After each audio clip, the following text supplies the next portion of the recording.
你绝对意想不到，别人主角穿越古代，要么带领众将士在外杀敌开疆扩土，要么在朝廷之上舌战群儒，要么自己成为君王一统江山。而我们主角穿越来，只为能够安心的躺平生活，蜗居在一个山头，当起了土匪头子。老大，发现2个外来的人，鬼鬼祟祟，可能就是上次偷鸡的贼，将他们抓起来，带到大厅来，我亲自审问。竟然敢偷我伏虎山的鸡，在这个时代，我除了当朝李世民，我还会怕谁？陛下，咱不能再往前走了。陛下安危事关大唐国祚，可千万不能以身涉险呐。您要实在心中有气，咱回宫之后派重兵前来围剿便是，必定取那土匪头领人头。不要再说了，就算龙潭虎穴，朕今日也非得闯一闯了。普天之下莫非王土，朕倒要看看，谁这么大胆子？天子脚下占山为王，如此丧尽天良，为祸百姓。腹肌，你有没有发现我们出城的路上，路边好多灾民乞讨，而这土匪占领伏虎山上却不见人乞讨，都是一座座错落有致的房舍，青瓦红檐。陛下，臣这一路上也注意到了，这伏虎山与外面的相差甚大。咦，腹肌，你看屋子外面墙壁上，那是何物？几乎每一家都是如此，一大块一大块的。陛下，那东西看上去不像牛羊肉，而且挺奇怪，似乎被草木烟熏过，黑黄黑黄的。朕去瞧瞧，好像是炙肉，这肉为何搞成这黑乎乎的模样？陛下，要不咱还是回去吧，这里不安全。怕什么？朕就不信了，光天化日之下，有人敢对朕行凶不成？你俩便是偷鸡贼，这回被我们逮着了吧？现在竟然还想偷腊肉，胆挺肥啊！偷腊肉的毛贼，受死吧！都给老大亲自审问。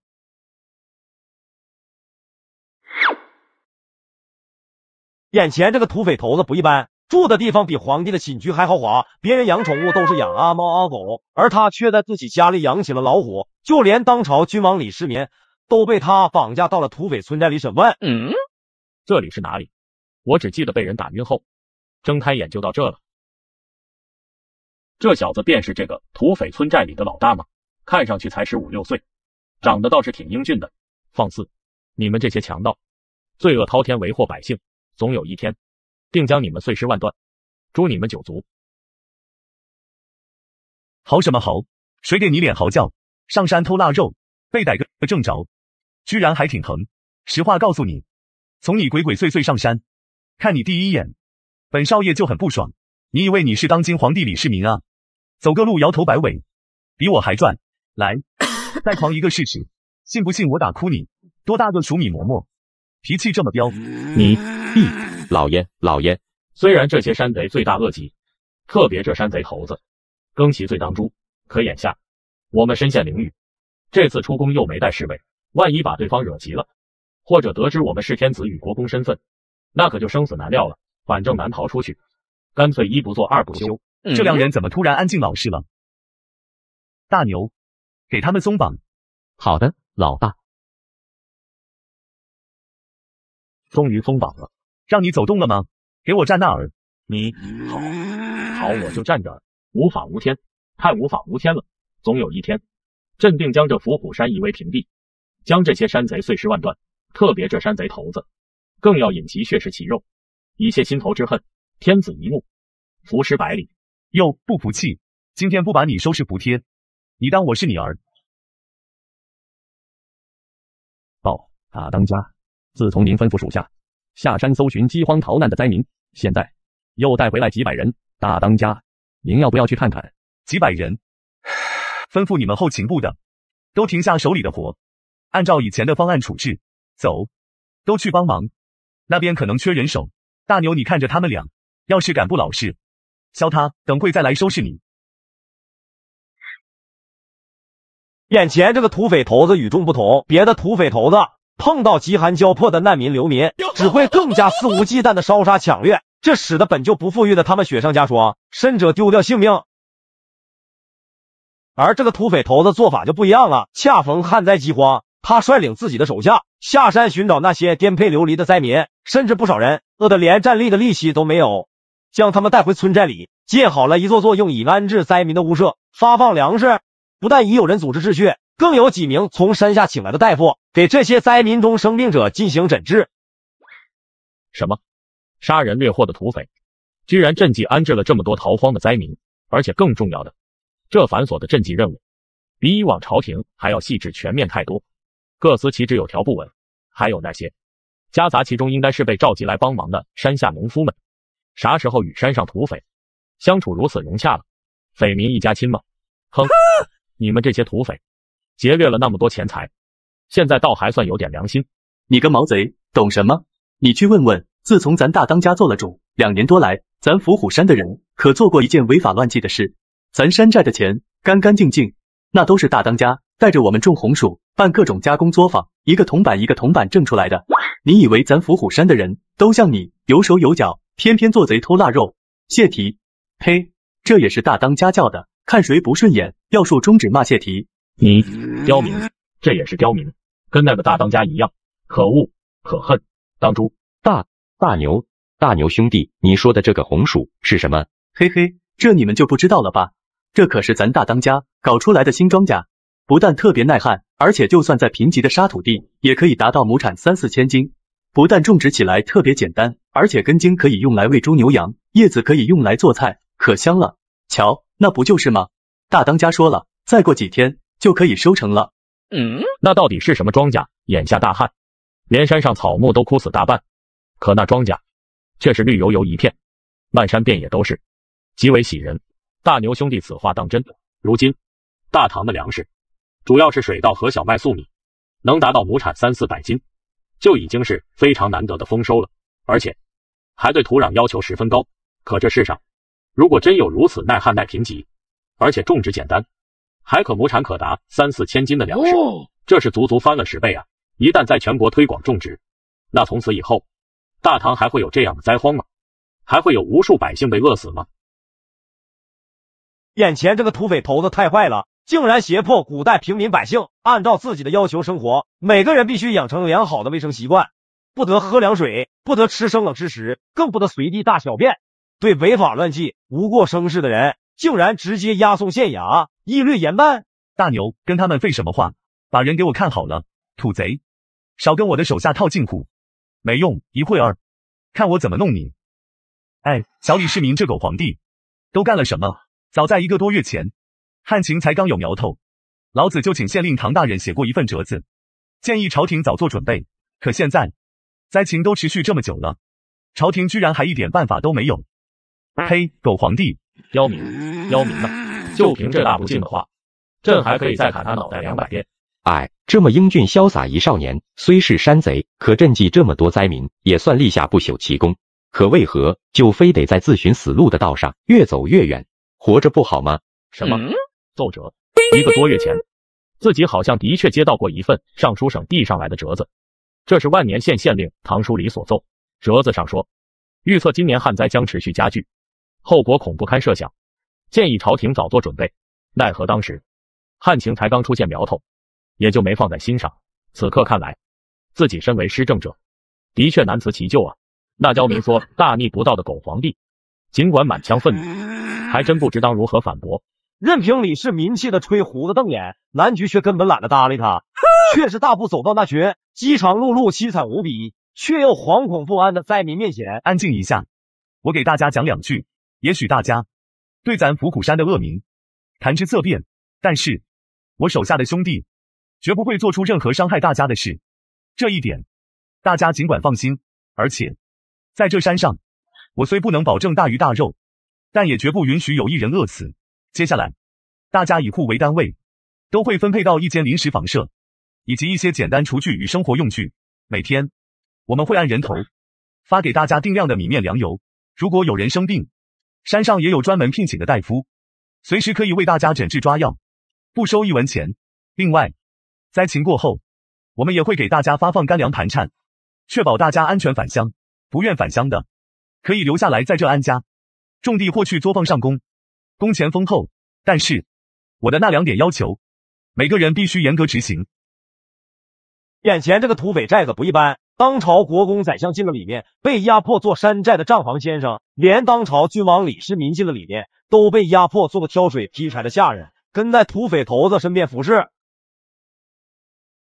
这才是真正堪称教科书式的赈灾方案啊！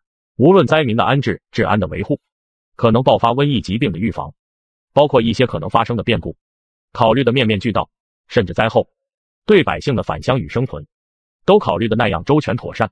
前些年发生过洪灾、雪灾，朝廷大量人力财力投入，都无非是征集粮食进行施粥而已。那些官员何曾做到过这土匪头子的10之1、2？陛下，大才，此乃天下大才啊！如此繁琐困难的赈灾事务，却能统领全局，安排处理的面面俱到，滴水不漏，此子堪称大才呢。等回去长安，老臣定将这些规范进行整理完善，从此必须作为朝廷赈济灾民的规范来实施。鬼鬼祟祟嘀咕啥呢？你怎么觉得委屈？给我憋着，把他们带回去。现在忙完了，老子有的是时间，陪着毛贼慢慢玩耍。老实交代吧，姓名哪里人士？哟呵，还敢撂脸色，给你脸了是吧？南局公子息怒，息怒，这位是我家老爷，姓李，名叫李泽，家里排行第2，在下长孙府，是老爷的账房先生。我们都是长安人士，做点小生意勉强糊口，现在破产了，又遇上大旱灾，才辗转到了这里。虽然刚才亲眼所见这些山贼赈济那么多灾民，看得出来这山贼头子绝不是那种大奸大恶之徒，可土匪终究是土匪啊，万一得知2人天子与国公身份，难保不会做出狗急跳墙的事情来，所以还是用假名比较稳妥。是吗？那还好，你会算账，做过账房先生。这是的，做过。光天化日，上山偷腊肉，今天这事，我也不为难你们，给你们2个选择，要么从此以后就留在伏虎山劳动改造，为期1年，1年期满，若你们改过自新，重新做人了，不再干这些偷鸡摸狗丧天良的事了，我自会放你们走。长孙府是吧？你就做山寨的账房先生。至于你，李老二，看你身材魁梧挺结实，是我府上可以做个挑水劈柴的杂役。本老爷出门的时候，跟在身边服侍。眼前这位皇帝太惨了，不仅要砍柴挑水，伺候土匪头子，还受尽他的压迫打骂，毫无王者的威严。至于第2个选择嘛，就很简单，直接把你们送县衙，交给县令唐大人一律处置便是。只是这偷窃，在咱大唐可是重罪。对了，这县令大人跟本老爷可是莫逆之交，本来你们2个小毛贼而已，还不值得我如此大动干戈。可偏偏你这个李老二的不思悔改，居然态度比我还横。老子这小暴脾气，这完全是对我这个大当家很不尊重嘛，我不要面子的吗？咋不作声了？刚才不是挺能避避的吗？没关系，老子有的是时间，也很有兴趣陪你慢慢玩耍，就不信了，多大个烟屁股还踩不熄了。况且目前山上还真缺个账房先生。大胆，无法无天，太无法无天啊！你这根本就是活生生的威胁。来，再嚎一嗓子试试，谁给你的自信，敢在本老爷面前大呼小叫，信不信？现在我就让你明白，花儿为什么这样红。反了你！2位祖宗啊，都是暴脾气，一言不合又要开干，这迟早要出大事啊！大当家，你先息怒，等在下和我家老爷商议一下。陛下，咱不能一时冲动啊！这个山贼头子的确可恨，但眼下的情形也的确对咱们很不利啊。虽然咱没想过偷那什么腊肉，可当时也的确算是人赃俱获啊，这就是个百口难辩的糊涂账。当然，让这山贼送咱们去县衙对质公堂，那万年县令自然不敢冒犯天威，我们也就轻易脱困了。可今天这事肯定就会闹得沸沸扬扬，朝堂皆知。就算这事暂且不提，玄武门之变本就饱受天下人诟病。确实，而且魏征那牛鼻子老道，估计都能不死不休，把我骂得狗血淋头去撞墙。可难道就要朕堂堂天子给人挑水劈柴做杂役不成？权宜之计也只能如此啊！1年之期也不算长，忍一忍就过去了。还有，难道陛下忘了那红薯？对呀，刚气昏了头，怎么把这茬给忘了？那红薯不是过几天就收成了吗？我倒要亲自看看，是否真能达到那惊人的高产。眼下看来，也只能如此了。不过1年期满，朕非得亲手砍下他的脑袋，诛他9族。他今日把朕打得有多狠，将来砍他脑袋的时候，血溅的就有多高。大当家，我们商量过了，决定就依大当家所言，留在山上劳动改造。只是我家老爷因为家里还有年迈的父亲与妻儿老小需要照料，所以只能每天上午安顿好家事后，再来点卯上工，傍晚再回去。你绝对想不到，眼前这个文可懂治国之道、赈济百姓、无可杀敌报国、拳打李世民、强势无所畏惧的土匪头子，竟然害怕自家的一个老管家。老爷您回来了，不好了，黄管家又上吊了。卧槽，又来了，这老头没完了是吧？我倒要看看他要闹到什么地步。我不活了，让我死了算了。老太爷，老奴对不起您啊！记得您临终前还拉着老奴的手交代，一定要看着少爷娶妻生子，延续南家香火。可老奴却辜负了您的嘱托，今日只有一死，来向您赔罪了。说实话，这位老管家从来忠心耿耿、任劳任怨，将府中大小事打理得井井有条，让我也极为敬重。可唯独令人头疼的，自从2年前我那便宜老爹嗝屁了，老头就开始四处给我提亲，乐此不疲。今天这个地主家的闺女，明天那个县城家的千金，没完没了。人家都说蓝色妖姬你不爱，非要在渣男身上找存在。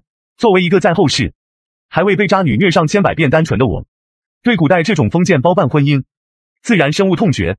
刚开始还好，谁知道后来眼见劝说无用，这老头就直接以死相逼了。钟叔，说吧，这次又是哪家的姑娘？我去还不行吗？没辙啊，这老头万一哪天不小心真把小命给玩进去了，一把年纪了，隔三差五这么搞，摔出个骨折也不好啊。老爷，您说真的？老爷，我跟您说，这次这姑娘可是真不错啊，可是蓝田县富商苏记商行大掌柜苏明远的掌上明珠苏月，不但家境殷实，而且还是当地极有名气的才女。不过这次不是去提亲，这位苏小姐放出话来，她的夫婿必须得是才高八斗、饱读诗书的青年俊，所以明天下午会在府中举办一场赛诗会，最终获胜者便是她的未来夫婿。而且听说连京城很多极有名气的年轻才子都会前去参加，所以老爷，明天您也一定得去参加那赛诗会。以老爷的诗才，一定能拔得头筹。若能看着少爷娶妻生子，老奴就算死也能瞑目了。来人，把他给朕拖出去，杖责30。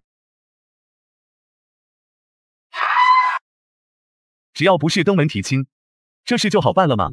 到时候胡乱写一通，故意输掉赛诗会，这老头应该也无话可说吧？临场发挥不好，怪我喽。陛下，您这一整天都去哪儿了？连个侍卫也不带。您这脸怎么了？怎么肿得这么厉害？御医，妾身这就传御医。不必叫御医了，这点小伤算不得什么。观音帝，坐到他上来。这是说来话长啊。堂堂天子居然被一个少年郎逼得走投无路，只能签字画押做府上杂役，还得每天听他上道德教育课。你们俩这是上辈子多大的冤家对头，才能闹出这样的事来？快要笑死妾身了。不过话说回来，妾身倒是觉得那男爵还挺有意思。暂且不说那什么红薯，身为山贼头领，却能带着手下改邪归正、自力更生，还能如此忧国忧民、赈济灾民，都已算得上不朽功劳，陛下当嘉奖才是。此子堪称大才。况且今日之事虽冒犯天威，却也只是无心之过，无知者无罪。朕看他是无知者无畏。其实你说的这些，朕都懂。可反正一提起那可恶小儿，朕就一肚子气。总有一天，非得将他大卸8块，割下他的脑袋煮了下酒。陛下，如今关中难民不计其数，仅仅涌入长安城的就已达到数万人之众。如此多难民聚在一起，如果一旦发生民变，后果恐不堪设想。因此，以防万一，臣提议应将这些刁民都赶出城去。一派胡言！依朕看，你才是这最大的刁民，都是朕的大唐子民，实在没了活路，才涌入城中。你身为朝廷命官，心里不是想着百姓安危，却还要把他们都轰出城，你还有一点良知吗？赶出城干什么？眼睁睁看他们饿死吗？来人，把他给朕拖出去，杖责30。哼，不知所谓。崔明，身为户部侍郎，你来说说吧。陛下，自古以来赈济灾民，最主要的问题，无非钱粮二字。可眼下，长安城内粮食紧缺，米价更是从1个月前的3、4文钱一斤，涨到了如今30文，直接翻了10倍。而现在，国库所剩款项也捉襟见肘，怕是难以完成啊！你绝对想不到，眼前的这个土匪头子竟然非常有钱，不仅居住的府邸富丽堂皇，连京城长安鼎鼎有名的盛世商行都是他的，还大量低价出售大米，帮助朝廷用于抗灾。禀陛下，就刚才，咱长安鼎鼎有名的盛世商行，包括他们在周边各郡县所有的店铺，一夜之间全部都改成了粮铺，大量抛售米面粮油，足足500万担，大米才3文钱一斤。除此之外，他们还放出话来，再过几天还将有几百万斤新培育的粮食，好像叫什么红薯，大量抛售，定价更便宜的离谱，1文钱2斤。红薯，这是什么粮食？都未曾听过。几百万担粮食啊！苍天有眼啊，百姓有救了。陛下，还有一事，盛世商行大肆宣扬说他们这次筹集粮食低价抛售，是奉了长乐公主殿下的命令，而且还传言长乐公主与他们大东家关系匪浅，亲若兄妹。现在长安城都传得沸沸扬扬，特别那些百姓们都无不称颂公主殿下的仁德。还有，臣还打听到，那盛世商行的大东家是一个叫南菊的少年。什么？如今赫赫有名的盛世商行，竟是那土匪头子的产业。总算明白了，那可恶小儿为啥那么豪横，赈济那么多灾民，连眼皮都不眨一下。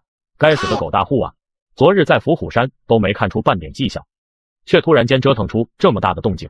那南菊小儿为何非得打着长乐公主的名声？行了，大家都别争论了，朕也不隐瞒大家了。这个南菊，朕也早就认识。1个月前，汉情刚出现苗头，他便请人向朕上过一份折子，建议朝廷早做准备。只是当时并未提及此事，可为了稳妥起见，朕也亲自下令，让长乐公主和他一道，组织人手全力筹集粮食。这次赈灾为国解围，那南局居功至伟，倒是你们拿着朝廷俸禄，关键时候没一个有用的。大灾面前，除了让朕下罪己诏，难道就没别的办法了吗？既然粮食已到位，那眼下当务之急就是全力赈灾。这是一份朕连夜苦思，最终整理出来的关于安置灾民的一些细节方案，你们都传阅一下。如果没有异议，以后朝廷赈灾都严格按照这些细则执行。兵部、户部、工部，包括京兆尹，都全力配合实施。你见过这样有钱的土匪头子吗？仓库里面的东西，上到金银首饰，下到文玩字画，样样齐全，堆放的遍地都是，连院子里面都摆放满了钱币，只因为防止他们回朝生锈。观音帝，大喜事，大喜事啊！您是说，那赫赫有名的盛世商行，居然是那南局名下的产业？还有，他居然神不知鬼不觉，就把朝廷文武百官都束手无策的灾情给解决了。此子真乃大唐的麒麟儿呢！妾身为陛下贺，为大唐贺。那少年郎，妾身虽未曾见过，但现在却是越发喜欢了。阿娘，阿娘，您都听说了吗？这次灾情解决了，是一个叫南局的人从江南调来大批粮食，解了朝廷的危机。可是您知道吗？那南局居然大肆宣扬，说是儿臣令他这么做的，甚至还传出来儿臣跟他关系匪浅，亲若兄妹。现在长安城都已传遍了，那南局就是伏虎山上的一个山贼，儿臣才不会跟一个山贼有什么交情呢，气死我了！原来阿耶也在啊！阿耶，您得为儿臣做主啊！那死刁民居然敢假冒儿臣的名号，就该治他的死罪。要不您借我几千人马，儿臣去把那土匪窝端了。长乐，休得胡闹！虽然朕也没想明白他为何如此过，但他是有大功于社稷之人。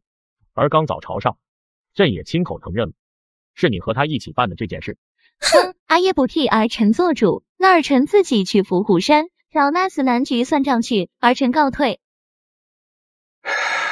都怪朕，把他娇惯坏了。王德，给朕马上备好马车。陛下，您要去哪？还能去哪儿？伏虎山上宫啊！我不用那可恶小儿的话说，叫上班。没办法啊，虽用的假名，可契书上画了押，摁了手印，朕这天子也不能反悔啊！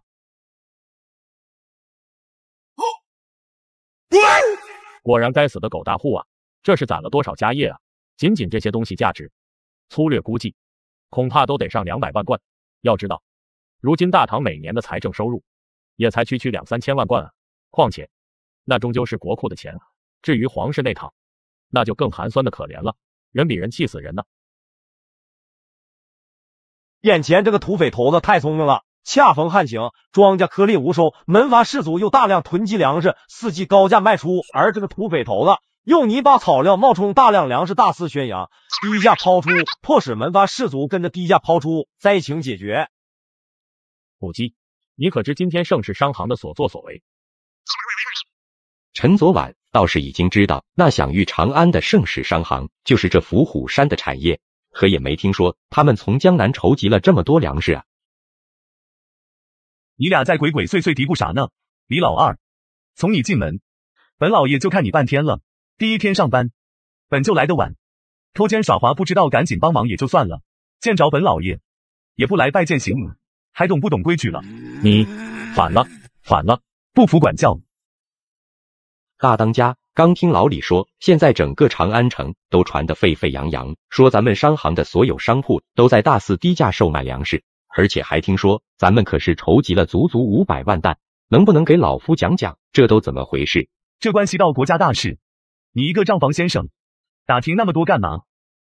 算了，看你还算老实本分，跟李老二不一样，也算要脸的人。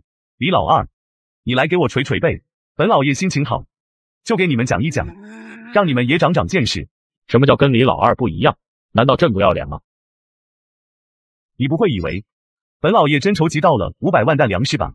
江南距此千里，跋山涉水路途遥远，别说咱山上这点人，就算朝廷要在短短1个月筹集那么多粮食，恐怕也是痴心妄想。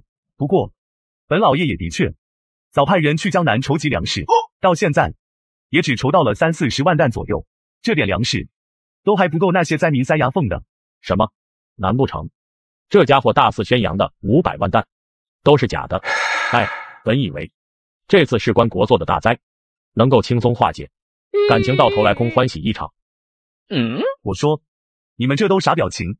就算本老爷只筹到这点粮食，可要替朝廷解决这次大灾，也绰绰有余了好吧？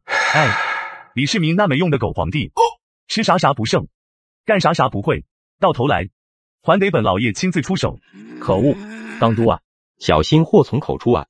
哼，1个月前，本老爷让人上折子，建议朝廷早做准备，置之不理也就罢了，灾情都这么久了，他还束手无策，不是狗皇帝是什么？还有，怕什么？这山上都是我的人，这话还能传到李世民耳朵里，让他从太极宫跳出来砍我脑袋不成？可是才这么点粮食也不够啊！难道你又真以为关中缺粮？关中还没缺粮到这地步，现在绝大多数粮食可都握在那些门阀士族手中，他们可就盼着灾情严重，等一个好时机赚个盆满钵满呢。没想到这家伙虽可恶，倒是看得透彻。所以本老爷虽然粮食不多，可就是要大肆宣扬，宣称筹集到500万担，为了造势，还故意派人将车队装满了泥巴草料之类的，冒充粮食，络绎不绝往关中来，目的只有一个，就是要扰乱市场。信不信？不出2-3天，那些士族门阀就会坐不住了，同样只会大量低价抛售囤积的粮食。到那时候，这场大旱灾才算是真的解决了。你绝对想不到，眼前这位俊俏的公子，竟然是女儿身，其身们竟然是娇贵的长乐公主。大当家，山下来了个白面小哥儿，自称名叫李丽，说要面见大当家。李丽，让他进来吧。好的，大当家。大当家，那盛世商行为什么非得打着长乐公主的名号呢？我看你怕是傻子吧？你以为那些门阀士族都是傻子？足足500万担粮食，他们不会怀疑。可有了皇家的背景，自然就可信得多了。还有，如果不打着皇家名号，我那些铺子还能开得下去？这家伙倒是考虑得极为周全。可为何非得是长乐公主呢？如果冒着太子李承乾的名号，不是效果更好吗？你在教本老爷做事，老子能告诉你，李承乾将来会学他老子逼宫，却惨遭失败，太子之位被废了。好好躺平活着不好吗？跟李承乾那瘟神扯上什么关系？下一任皇帝李治倒是个最佳人选，可现在还是个娃娃。思来想去，好像也只有长乐公主来背这个锅最合适。谁叫她是李世民最宠爱的女儿呢？大当家男菊何在？在下李丽，慕名前来拜个山头。哇，公主，他好帅啊！要是能嫁给他，做他的压寨夫人，这辈子也值了。小翠，你能不能出息一点？长得帅有什么用？还不是得被本公主治重罪砍脑袋。哎，早知道不带你这丫头来了，太给本公主丢脸了。好吧，尽管也不得不承认，这死男菊的确好帅啊。可本公主是办大事的人，焉能被这些花哨的臭皮囊扰乱了心神，迷惑了心智？怎么回事？父亲和舅舅怎么在这？两人还都是一身杂役打扮。堂堂公主，千金之躯，孤身跑到这土匪窝子，成何体统？而且还一身男子装束，这要传了出去，皇家颜面何在？完了，张牙舞爪为报仇而来，结果直接撞刀口上了。说出来你可能不信，我走错路了，告辞。站住！好什么？你太无法无天了，不懂规矩。本老爷还没发话，轮得到你开枪，大呼小叫的，吓我一跳。没想到世上竟还有长得如此秀气的小公子，那脸蛋白嫩的都快滴出水来，娇小的身材，还有清脆的嗓音，恐怕连那些大家闺秀都自叹不如。要不是刚才说话那一口江湖豪迈气，我都怀疑这根本就是个娘们。说吧，找本老爷所谓何事？咦，看来这死男菊根本不知道父亲与舅舅的身份啊，而父亲与舅舅也明显不愿让这山贼头子知道自己身份啊，否则堂堂天子也不至于挨了一巴掌还能忍气吞声。给军师？哦不，是给我兄弟接风洗尘。反正横竖都免不了被阿耶责罚，难道只许皇帝放火，不许公主点灯？大不了互相伤害，互相拆台嘛。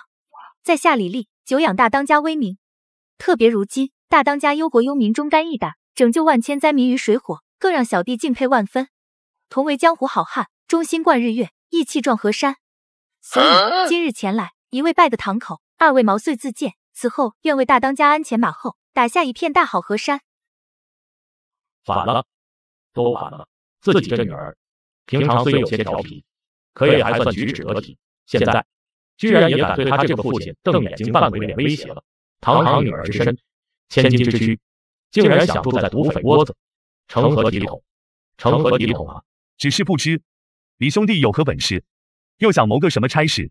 在下虽年纪尚轻，但熟读四书五经兵法字集，且自幼随恩师云游四方，自认有张良萧何之才。大当家有吞吐日月之志，更有雄心壮志，令小弟万分拜服。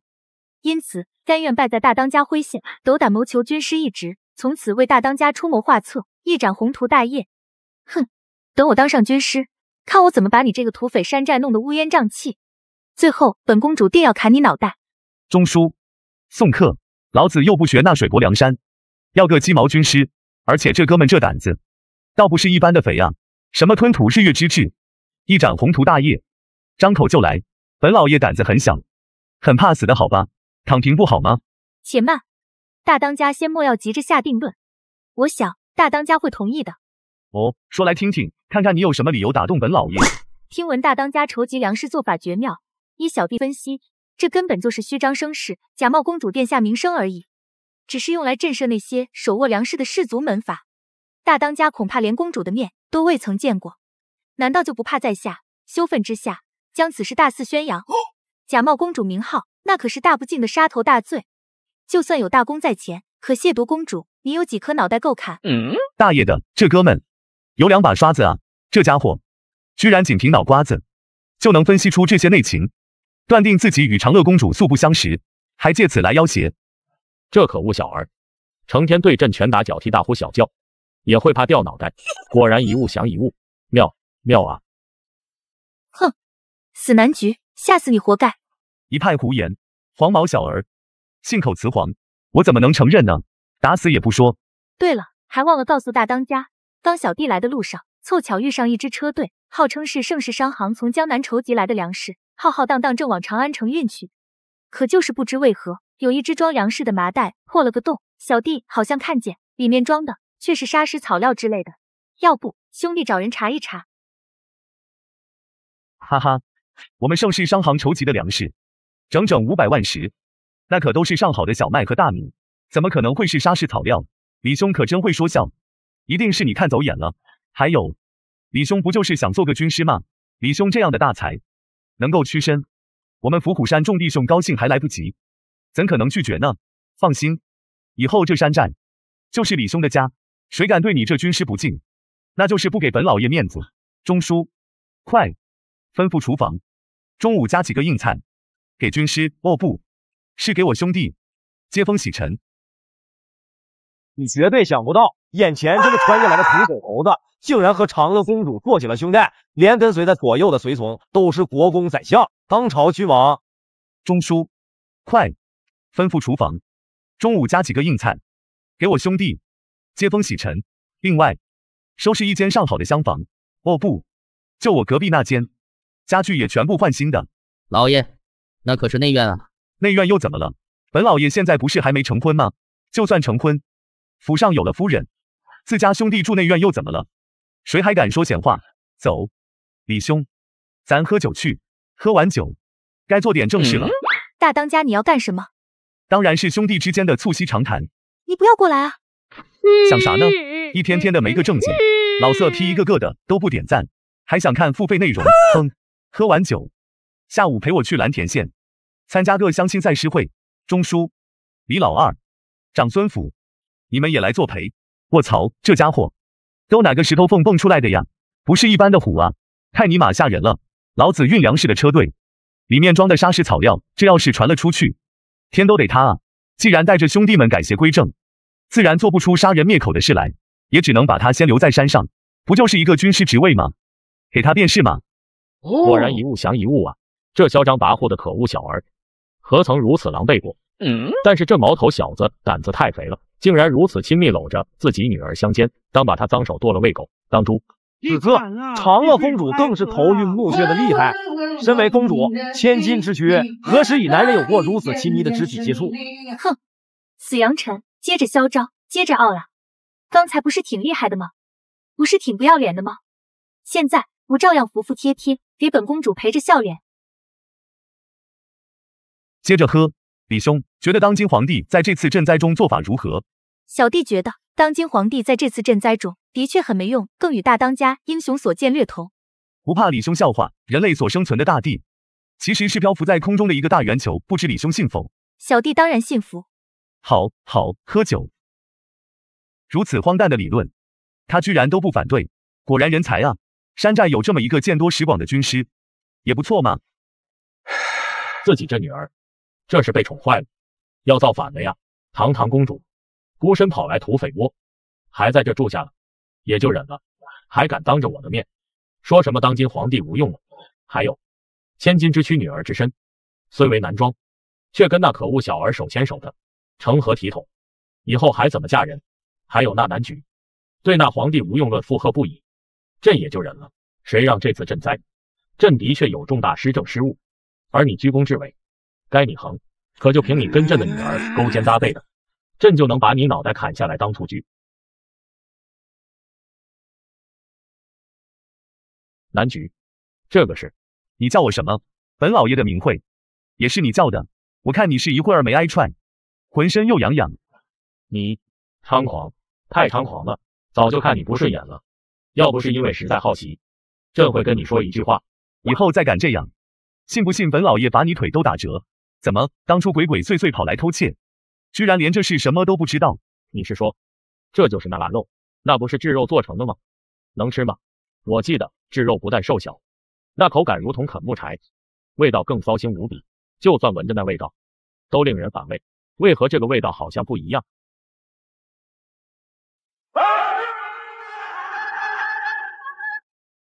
大牛兄弟，为何这腊肉与炙肉不一样？嘿嘿，告诉你们，一般的猪肉自然不能吃，可咱大当家研究出了一种办法，小猪仔刚生下来就进行处理，这样的猪不但养起来简单，随便给点吃的就使劲长肉，1年就能长300-400斤，而且肉质还特别鲜美，一点骚腥味都没有。再制成这腊肉，只要保存得好，放个2、3年都不会坏。如今咱山上谁家没养个10多头猪？先是亩产3、4千斤的红薯，再有这特别的养殖技术，到时候百姓都能吃得上肉，两者相互配合，理想中的大治之势国富民强，还会遥远吗？大当家，既然有这红薯与养猪的技术，咱们为何不献给朝廷呢？如果进献朝廷，别说封侯进爵，就算入朝为官位居3品，也指日可待啊！当官有啥好的？那点俸禄还不够养我家旺财的。我在这儿李世民都没有过的舒坦。不过，要说进献红薯和养猪技术，我是商人，总不能吃亏，总得从别的方面找点损失，坑百姓的钱有点下不去手，坑李世民一把还是可以的。不知大当家打算怎么坑李世民？就这腊肉啊，不然你以为咱山上养这么多猪干嘛？偷偷告诉你们，今年冬天朝廷将对突厥大举用兵，这可是咱大唐最关键的一年，以后要想再坑李世民的钱，可就不这么容易了。这可是国家最高军事机密，这家伙怎会如此笃定？难道有谁泄露了机密？大当家，您是如何得知朝廷将对突厥用兵？问这么多干嘛？妄议朝政，刺探国家机密，不怕掉脑袋？本老爷能告诉你，我是穿越而来，后世史书上写的清清楚楚吗？前几天我偶遇一位得道高人，他告诉本老爷，今年冬天又将是一场重大雪灾，北方突厥苦寒之地，受灾惨重，到时候牛羊与百姓饿死冻死者不计其数，甚至只能下令斩杀大量战马供百姓充饥，国本大伤。而这正是大唐对突厥用兵的最佳时机，否则等到开春，突厥缓过劲来，可就没这么好对付了。趁他病，要他命，李世民绝不是傻子。这家伙年纪轻轻，居然将天下局势看得如此透彻。可据我所知，如今大唐国库空虚，再经此旱灾，更捉襟见肘，朝廷缺钱缺粮，如何能支撑这样一场大战？朝廷若早做准备，要在这几个月内筹集足够粮草，倒也不是什么难事。那大当家刚说的，用这腊肉坑皇帝一把，又怎么回事？将士们在天寒地冻的恶劣环境下，还长途奔袭作战，再加上唐人体质本就比不上突厥人，因此不仅粮饷要充足，一定还得有肉。而腊肉不但口感好，极易保存，而且油税更加充足，食用之法也更简单。那大当家又打算作何价格卖给李世民呢？300文一斤，低于这个价，让那李世民自己养猪去。就凭这次赈灾，本老爷替他解决多大的麻烦。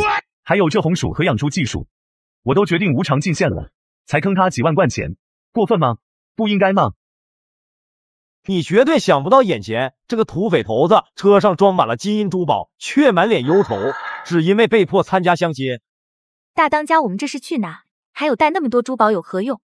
去蓝田县，还有一场相亲赛诗会。至于那珠宝，是中书准备的大堆聘礼，说什么只要赢得赛诗会，立马就下聘纳采，将婚事敲定，免得夜长梦多。那么还要多久才能到？这马车也太慢了。不瞒李兄，也许过不了多久，我就能在大唐制造出不用马拉，自己就能跑的马车，甚至能够飞上空中的东西。到时候发明的东西，上可9天揽月，下可5洋捉鳖。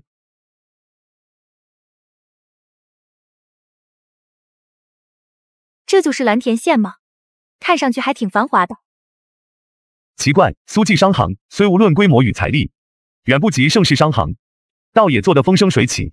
这次商行大掌柜苏明远最宠爱的掌上明珠举办赛诗会选婿，自然早传得沸沸扬扬。可是怎么不见多少青年才俊呢？我们继续往前走吧，前面就是苏府了。最新消息，不要错过。你们都听说了吗？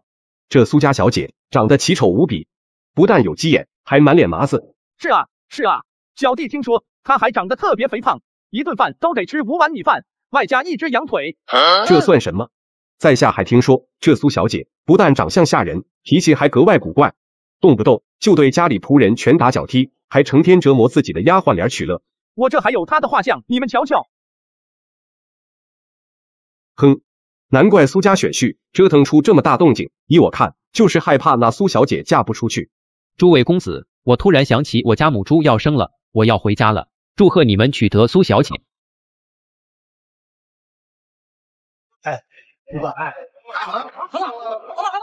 突然想起我乃生二胎，我也得回家了。诸位告辞。我也是。这真是天助我也。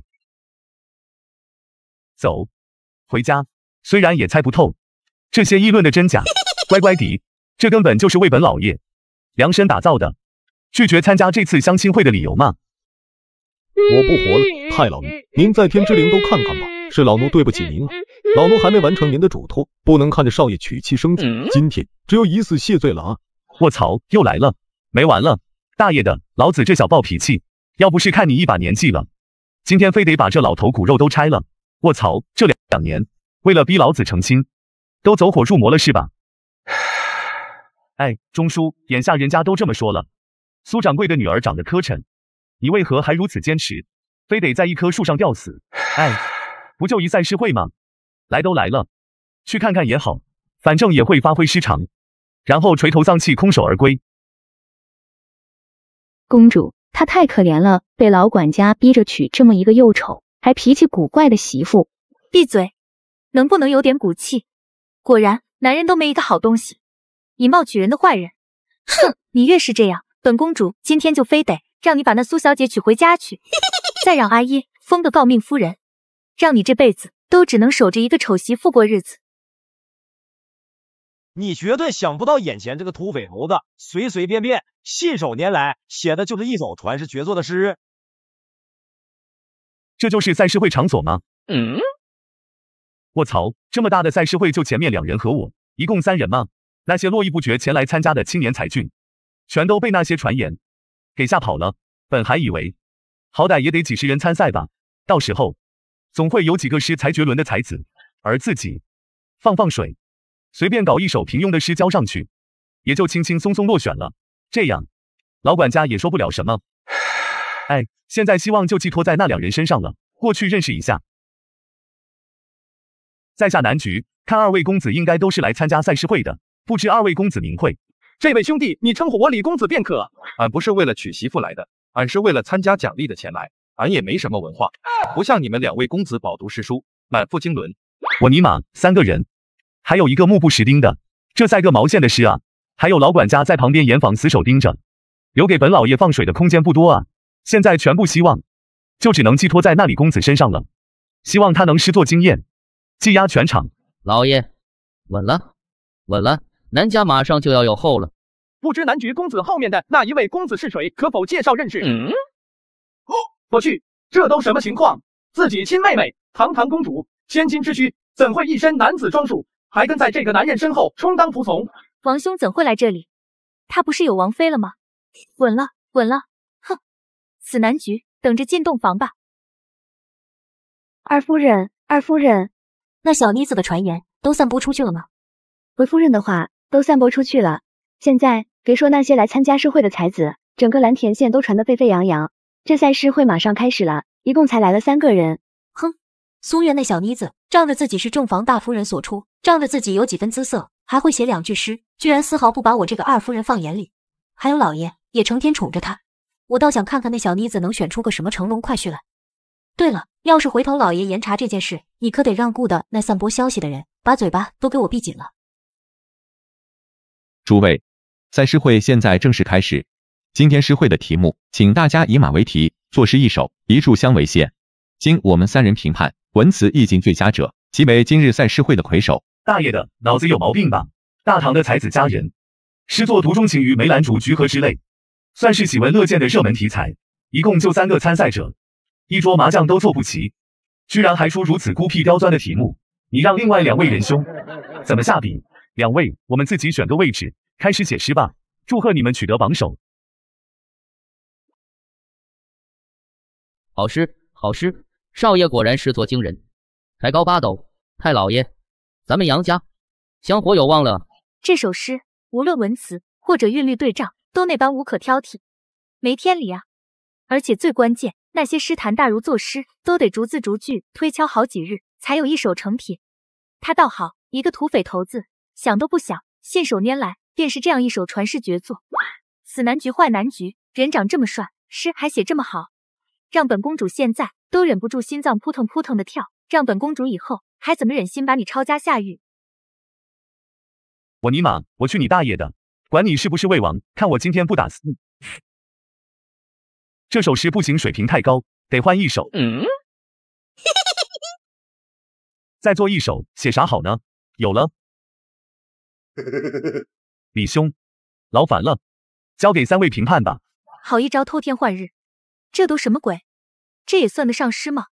连打油诗都算不上，无耻，太无耻了！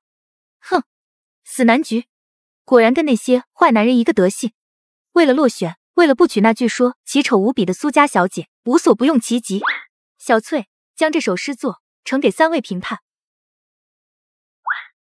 此时，眼见这么快，便有参赛才子完成作品交上来，3位评判顿时一喜。虽然这诗会人是少了点，但好像还是有真才实学之人吗？有辱斯文，有辱斯文啊！这也叫诗吗？纵横诗坛这么多年，平庸无奇的诗作见了不少，就没见过这么烂的玩意。倒是和我手上这特别的诗有点像，跟我手上这首一位女作家的诗不分伯仲。现在只能把希望寄托在另外2人身上了。不知道他们写的怎么样了？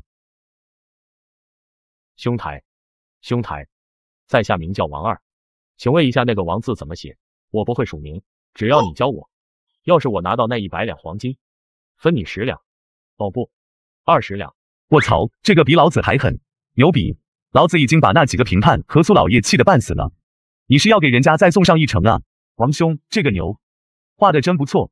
随后男局便告诉他署名怎么写，就走向那位李公子。哦，看来这位李公子是有才华的，有希望就靠你了。魏王殿下果然好文采，小弟佩服。恕在下冒昧，听闻魏王殿下已有爱妃，怎么还有兴致来参加这种赛诗相亲会？是在皇宫里待着实在无趣吗？王兄，我劝你最好不要做事，否则回宫我就告诉阿耶你欺负我，到时候看看阿耶会怎么责罚你。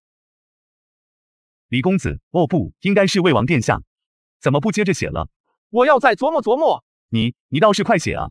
殿下可是出了名的文采斐然，才高8斗，这题目难不倒你的。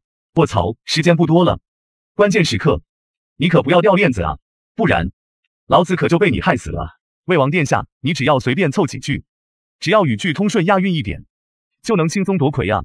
至于那王二，不用考虑，我帮你探过了。不行，不行，我还得再斟酌一下。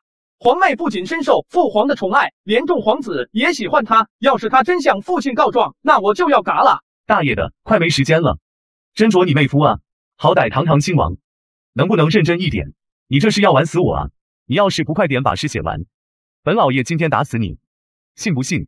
时间到。本王书读得少，真的不会写诗啊！完了，毕竟老子交上去那首骏马掉进大海里，比起王二画的那头牛来说，简直就是旷世奇作了。我尼玛，我去你大爷的！管你是不是魏王，看我今天不打死你！刚才就警告过你，不赶快把诗写完，老子打死你！你真以为老子在开玩笑？放你娘的狗屁！这是你逼我的。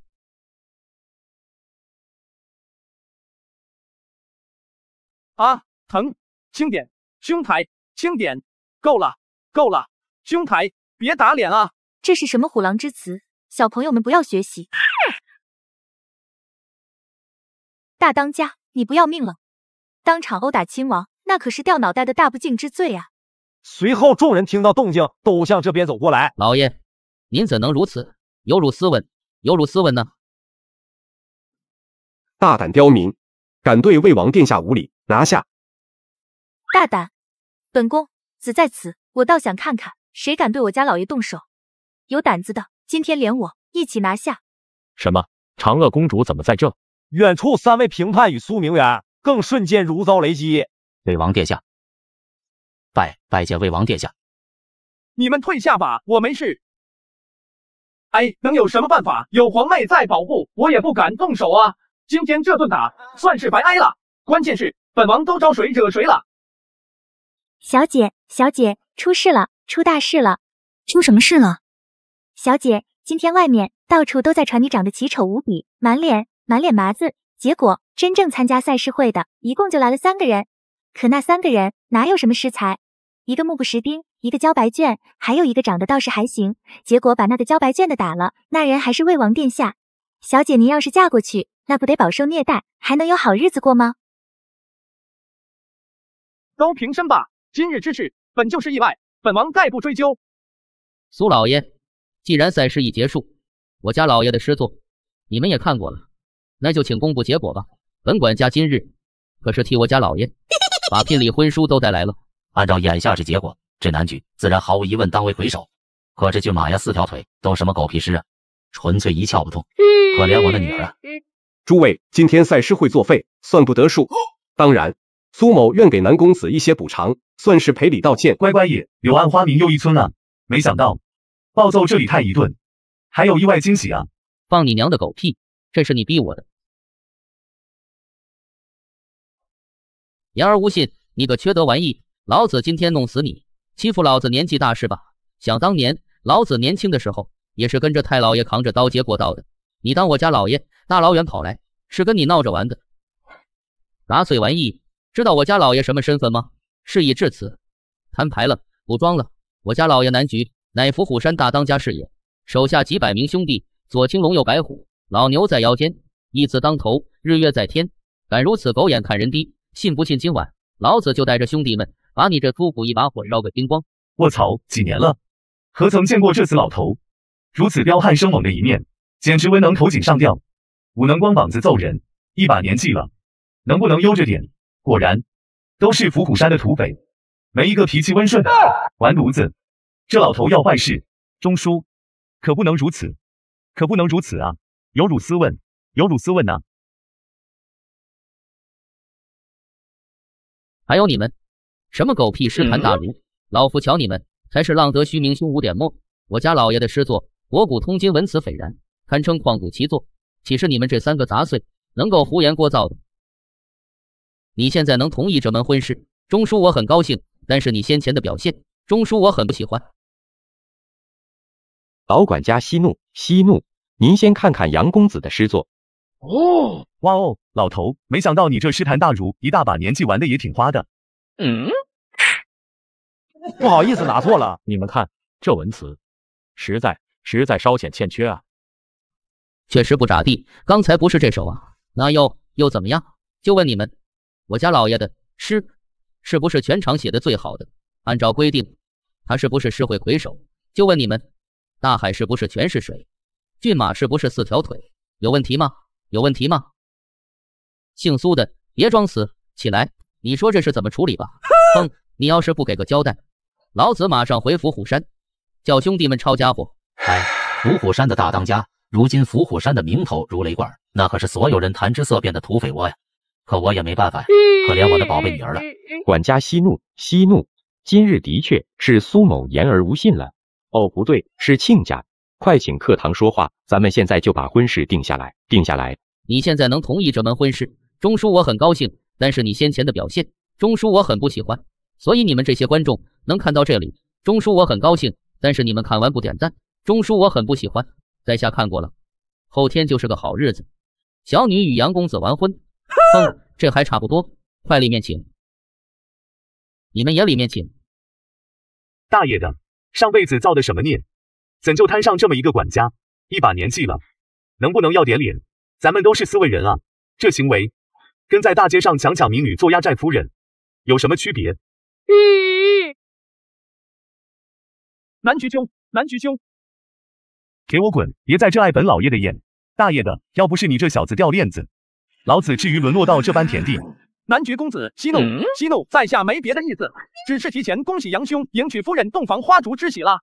后日定当前来讨杯喜酒喝，还望杨兄莫怪。忍无可忍，狗东西反应倒挺快，以后离老子远点，否则腿都给你打折。本老爷看你很不爽，不跟你开玩笑，真的。走吧，回伏虎山。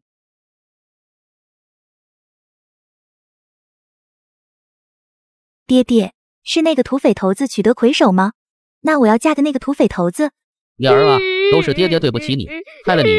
谁知道好端端的选婿赛诗会，怎就把伏虎山的土匪都惹来了？是爹爹没用啊，没办法。传闻那伏虎山可是好几百名山贼，都是些杀人不眨眼的恶徒，我们苏家实在得罪不起啊。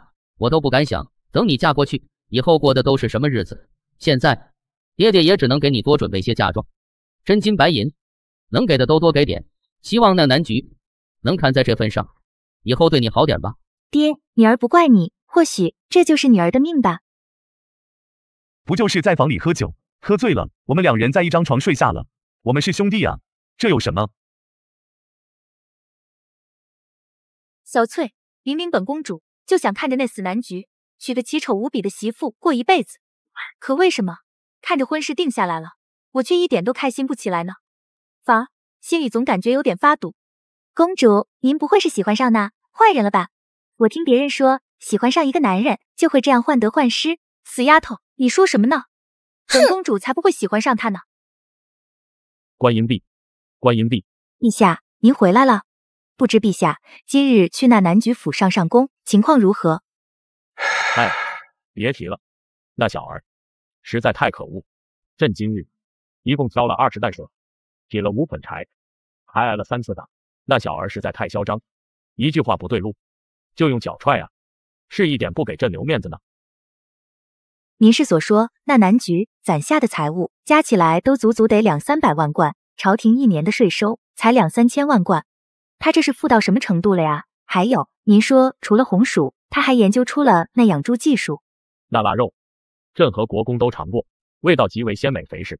此子可真乃咱大唐的福瑞啊！满朝文武又有几人能有这番见识？是啊，对突厥用兵一事，朕也一直拿不定主意。可听了他一番见解，朕是豁然开朗啊。可这小子胆子也太大了一点，赚钱的主意居然都打到妾身与陛下身上来了。我看他是皮痒欠收拾了。陛下，妾身现在倒有个主意，此子堪称大才，若不能入朝为官，一展身手为百姓，为社稷建功立业，实乃陛下与大唐的遗憾与损失。可就是这性子，实在桀骜难驯了一些，即便进了朝堂，恐怕也难以管教，把朝廷弄得乌烟瘴气。陛下不便出面，倒不如让妾身先替陛下好好调教一番。妙，此法甚妙啊！对付这小子就得如此。房爱卿，朕有一事想与你商议，不知陛下所谓何事？朕已决定，今年冬天对突厥用兵，只不知爱卿对此事有何看法？陛下，此事事关重大，稍有不慎，可累及朝野动荡，甚至大唐国运。陛下可千万三思啊！陛下是说，那个叫南局的少年郎，不但培育出了那号称几千斤的红薯，还有那养猪技术，包括如今大灾都是他解的，还有对突厥用兵的谋略，也是出于那少年之口。年纪轻轻，却有这番真知灼见与惊人手段，老臣也自愧不如啊！陛下放心，对突厥用兵一事，老臣也再无疑虑，定会早做谋划，暗中提前做准备。只是陛下，老臣有个不情之请，不知老臣能否跟随一同前去伏虎山见识那位少年郎？哎，慢点，慢点，这个灯笼别挂歪了，往左边来点。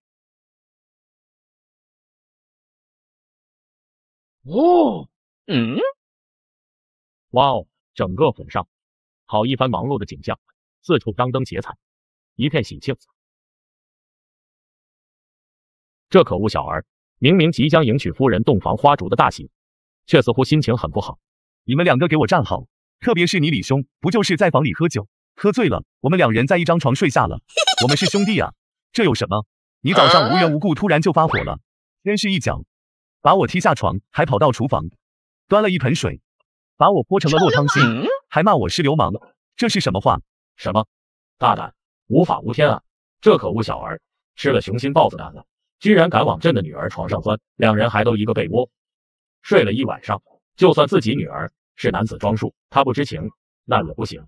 这要是传出去，堂堂公主以后还怎么嫁人？是可忍孰不可忍？今天朕非得宰了这畜生！李老二，老李，你来的正好。昨天本老爷去蓝田县后，你在府上的表现我都听说了，很不错，本老爷感到很欣慰。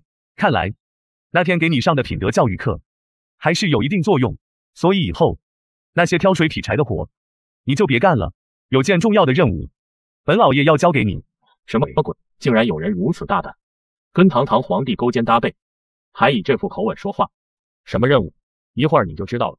保证是件能光耀你们李家门楣的好事。老李，这位是？回大当家的话，老夫李乔，是老李的远房堂兄，在长安县做点小生意。听说我这兄弟在大当家这谋了份差事，因为有点不放心，所以就跟来看看。去，给这位李老爷沏杯茶。原来是客，可不能怠慢了。成天能不能干点正事？就比如一些老色批观众喜欢看的。不要啊！放开我！老李，你不是对那红薯挺好奇吗？今天山上兄弟们已经开始收成了，等我给军师再训2句话，咱们就一起看看去。我刚说的，你都记住了吗？以后可千万不能这样了。江湖儿女不拘小节，至于这样激动吗？更何况我们还是兄弟，你没瞧见刚才府里那些人瞧咱俩的眼神，搞得好像本老爷有什么特殊癖好一样。行了，以后咱们喝酒畅谈通宵达旦的时候还多着呢，可不能再这么咋咋呼呼的了。况且明天你嫂子就要过门了，这件事让她听了怎么想？走，咱们一起去看看那红薯收成怎么样。尝尝鲜。什么叫以后喝酒畅谈通宵达旦的时候还多着呢？靠，这小儿留不得。但是为了那红薯，还是先留着，毕竟真香定理，这可事关大唐百姓是否还会再受饥饿之苦。这些就是种的红薯了，你们看。这就是红薯吗？一根根的，长相各异，足足手腕大小的个头。看来还有一辆辆马车，把红薯络绎不绝往山下运送。土鸡，收成怎么样？恭喜陛下，贺喜陛下啊！这些山贼在山上种了足足得有上千亩红薯，天没亮忙到现在才收成了110来亩。可按照已经称重造册的来看，1亩地摊下来得有4500多斤，比那大牛兄弟说的还要高出不少啊！什么？4500多斤？那可否食用？陛下，你看那边。那南局小儿做事倒是考虑的这般周全，在旁边用锅蒸红薯，无疑就是为了大家干活时饿了垫补一下肚子。这红薯软糯可口，糖分十足，无比香甜，天降祥瑞，天降祥瑞啊！从此以后，百姓们再不用饿肚子了。这还不算，陛下您是有所不知，昨晚老臣可是专门去转了一圈，果然如那张大牛所说，这山上不但家家户户都养着猪，而且山腰还建了一个养猪场，里面得有200-300头。死男局，坏男局！昨晚明明占了本公主便宜，反而还把我给劈头盖脸训了一上午，气死我了！还有这坏蛋，明明是土匪头子，不知道招兵买马造反，也不出去打家劫舍，连强抢民女都不去，偏偏还折腾出红薯和那养猪技术来，还震惊那么多灾民。小翠，你说说他到底想干什么？这是一个山贼该做的事吗？成天能不能干点正事？就比如一些老色批观众喜欢看的。不要啊！放开我！搞得本公主昨晚本想把他灌醉，从他嘴里搜集点罪证，结果啥也没套出来，反而臭流氓！要不是看他睡着了啥也不知道，非得把他那只脏手剁了，都伸到那里了。公主，他手怎么了？闭嘴！还有阿耶也是，不就一破红薯吗？至于这么激动吗？看这架势，怕是过不了多久就得给那死男局封侯进爵了。李兄，你愣在这干什么？走，快去尝尝这红薯，刚从地里爆出来，新鲜的很。老李，让一让。来，尝尝。哼，死男局占本公主便宜，还敢那么狠的训我，本公主现在很不开心，打死也不吃你这破红薯。怎么还在生为兄的气？咦，还真香呢。哼，算你识相，看在你哄本公主的份上，就原谅你这一次了。胆大包天，其罪当诛啊！这可不小儿，你为红薯就为红薯，趴在这女儿肩膀干什么？都快点挨着脸了，对嘛？这才是好兄弟嘛！兄弟哪有隔夜仇？大牛，快去吩咐厨房，咱们山上的牛又该跳崖自尽一头。红薯大丰收，本老爷高兴。今天中午吃牛肉火锅，大家伙庆祝庆祝。这小儿真的是不怕掉脑袋，还是不知道耕牛的珍贵，堪称农耕之本，在平常百姓家中可是比命还贵重的东西。老李，你这眼神是什么意思？咱可是有杀牛证，在县衙提前备过案的好吧？本老爷这么聪明的人，吃点牛肉而已，能让朝廷抓住把柄吗？这尼玛，你小子是真的狂，但是还真拿你没办法。况且，咱吃的牛都是他们自杀的啊。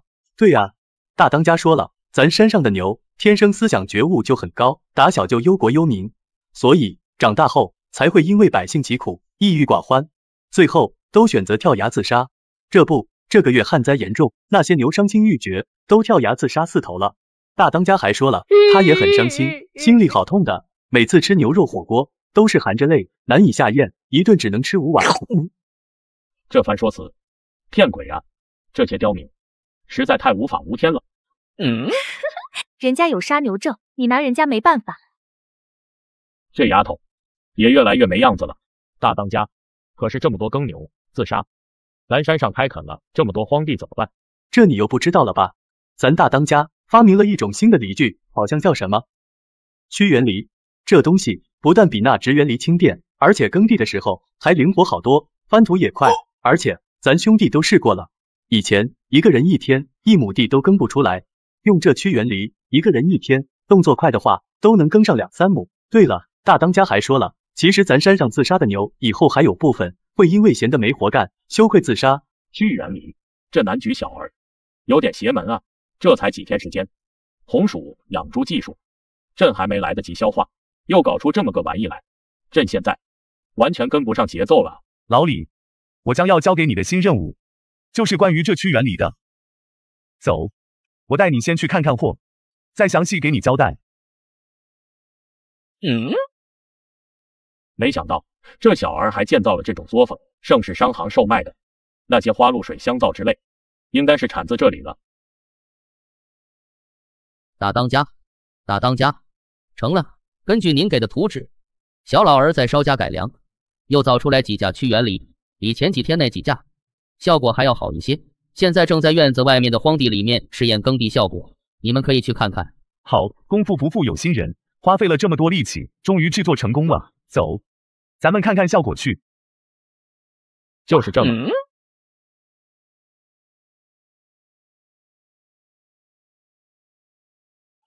这就是屈原犁效果吗？跟汉代传承下来的直原犁相比，直原犁终究还是太笨重，不但耕作起来无比艰难，有时还需要有人牵牛，而且所能翻的泥土也很浅，特别掉头的时候，还需要2人合力将犁头抬起来，重新摆正方向，费时又费力。可此时他们用屈原犁耕作起来，哪有丝毫艰难费力的样子？怎么样，老李，这玩意还不错吧？确实不错，只是不知大当家要交给我的任务跟这屈原犁有何关系？放心，这事也简单，你也看出来了，这屈原犁绝对是个好东西。别的本老爷不敢说，但这东西朝廷一旦大肆推广，大唐的农耕水平绝对会上一个大的台阶。所以我出钱，以你的名义成立一个子商行，就叫礼记商行吧，然后再以礼记商行的名义与皇室内务府谈判，从此以后由内务府来牵头，工部出面，咱们技术入股，并建立作坊大肆生产，3方一起合作共赢。闭嘴，咱们去诗会，那是为了看美女吗？那是为了提升自我文学修养，好吧？3方合作，说白了，就是让你老李作为本老爷的代言人，去与皇家和工部做这笔生意。当然，咱们之间的关系必须得保密。另外，与皇室内务府和工部谈判，前提是工部提供铁矿石，但技术和生产必须由礼记商行来进行。至于利润分配，本老爷的想法是，工部和皇室内务府各占2成，咱礼记商行占6成。当然，本老爷也不是小气的人，也不能让老李你白忙活。这6成利润，我给你1成干股，可远比你以前做那些没前途的小生意来钱快多了。那为何咱们不自己生产销售，非得拽上皇帝和工部呢？你傻啊，这盐铁可是由国家掌控的，私人贩卖那可是杀头重罪。如果没有朝廷出面，你觉得咱能拿得到生铁原料吗？况且如果没有李世民撑腰，信不信不出几天，工部就能把咱们一脚踢开，把咱作坊给抄了。这小儿做事还真是面面俱到。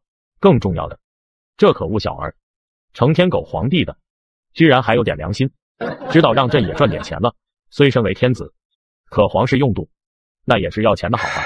哎，只是让李世民那没用的皇帝啥事不干，仅仅出个名义，就白白拿走2成利润，本老爷心里很不爽啊。不过也没关系，到时候咱再想办法把钱从李世民手里坑出来，不就行了？你这小畜生，没完了是吧？朕跟你多大的仇，多大的恨，成天就惦记着朕那点可怜巴巴的散碎银子，薅羊毛也不能带着一口，使劲薅啊！你就不能让朕也过上你这般舒坦的好日子？接下来，南菊又交代了一番与皇室公布合作的一些细则，便领了嫦娥公主他们直接回了南府。报，大当家，魏王李泰来了，现在正在外面等着。魏王李泰，靠是那小子，叫兄弟们，抄家伙，看我这回不打断他2条腿，哦不是3条腿，走去外面。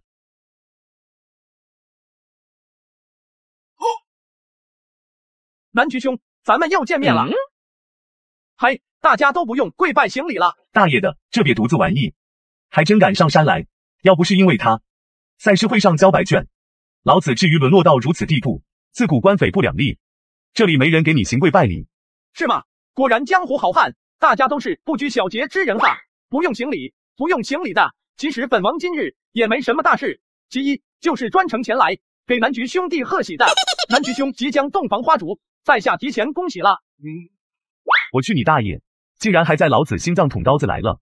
南菊兄息怒息怒，本王是来送礼的，送礼的。送礼有多少？2车，整整2车。你们快搬过来，把贺礼搬过来。今天先放过你，但别以为这样做，我以后就不揍你。其实贺不贺礼的，倒真无所谓，主要是本老爷突然觉得你也是个忠厚实在之人。杨兄果然高风亮节，本王敬佩敬佩。贺礼我收了，你还不走？难不成等着本老爷留你吃午饭？其实本王前来还有一件事，我猜南菊兄也和本王当初大婚之前一样，心情烦闷，看谁都想揍，所以本王想诚挚的邀请南菊兄一起去长安城逛逛，陪南菊兄散散心，解解闷。哎，没办法，今天去立正殿给阿娘请安，提起要来伏虎山送贺礼，谁知阿娘却郑重交给我一个任务，让我想办法将这南菊带到长安城去。他也迫不及待想亲眼瞧瞧这个让他尚未见面就喜欢得紧的少年郎。不去，本老爷没兴趣。南菊公子先别着拒绝，到时候可以去看看诗会，再去教私芳。我跟你说，那叫芳丝的姑娘，那叫一个肥臀细腰，那叫一个婀娜多姿。南菊兄，你应该还没体验过吧？闭嘴！咱们去诗会，那是为了看美女吗？那是为了提升自我文学修养，好吧？南菊兄，你看那个穿红衣服的身材怎么样？还有那个穿白裙子的，你瞧瞧那对球大不大？魏王殿下，你邀请我去观赏诗会，本以为你是一个情绪高雅的君子，可没想到你竟然是这样一个人。哎，你太让我失望了。咱们去诗会，那是为了看美女吗？那是为了提升自我文学修养，好吧？还有那叫芳丝，咱是去领略大唐风土人情，体察那些苦命姑娘的艰辛生活，好吧？哼，你太让我失望了，如此庸俗，本老爷休与你为伍。对，咱们是去提升文学修养，领略大唐风土人情。南菊兄果然高风亮节，品行高雅，本王敬佩万分。走，咱们现在就出发。站住！你们俩去哪里？不许去！大当家，你更不准去！哼，死男菊坏男菊，别以为本公主没听见。你们要去干什么？你要是敢去，本公主以后再不理你了。李兄，你这是怎么了？情绪这么激动干嘛？反正就是不准你去，因为大当家，你明天就要完婚了，你不能对不起夫人。小弟既然身为军师，除了出谋划策，也有纠正大当家言行的责任。你都想什么呢？本老爷是那种人吗？看人真准，猜得真准，但是不能把实话说出来啊！一看你就没去过那叫芳丝吧？不就是去听听曲，喝点小酒，放松放松，都是大老爷们，至于这样吗？要不你跟我们一起去，到时候你要是看上哪个姑娘，尽管叫来伺候。今天为兄请客，走，大老爷们这么扭扭捏捏干啥？哼，去就去，这样也好，本公主就盯着你。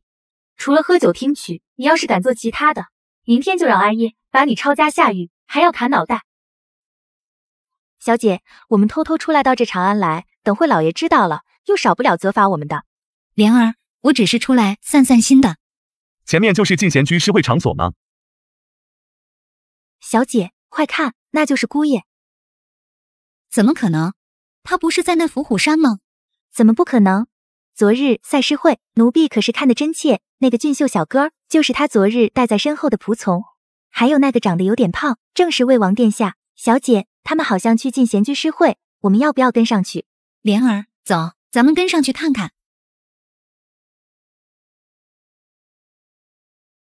南菊兄，你看那个穿红衣服的身材怎么样？还有那个穿白裙子的，你瞧瞧那对酒大不大？哎，殿下，咱们是来提升文学素养的，要淡定，淡定。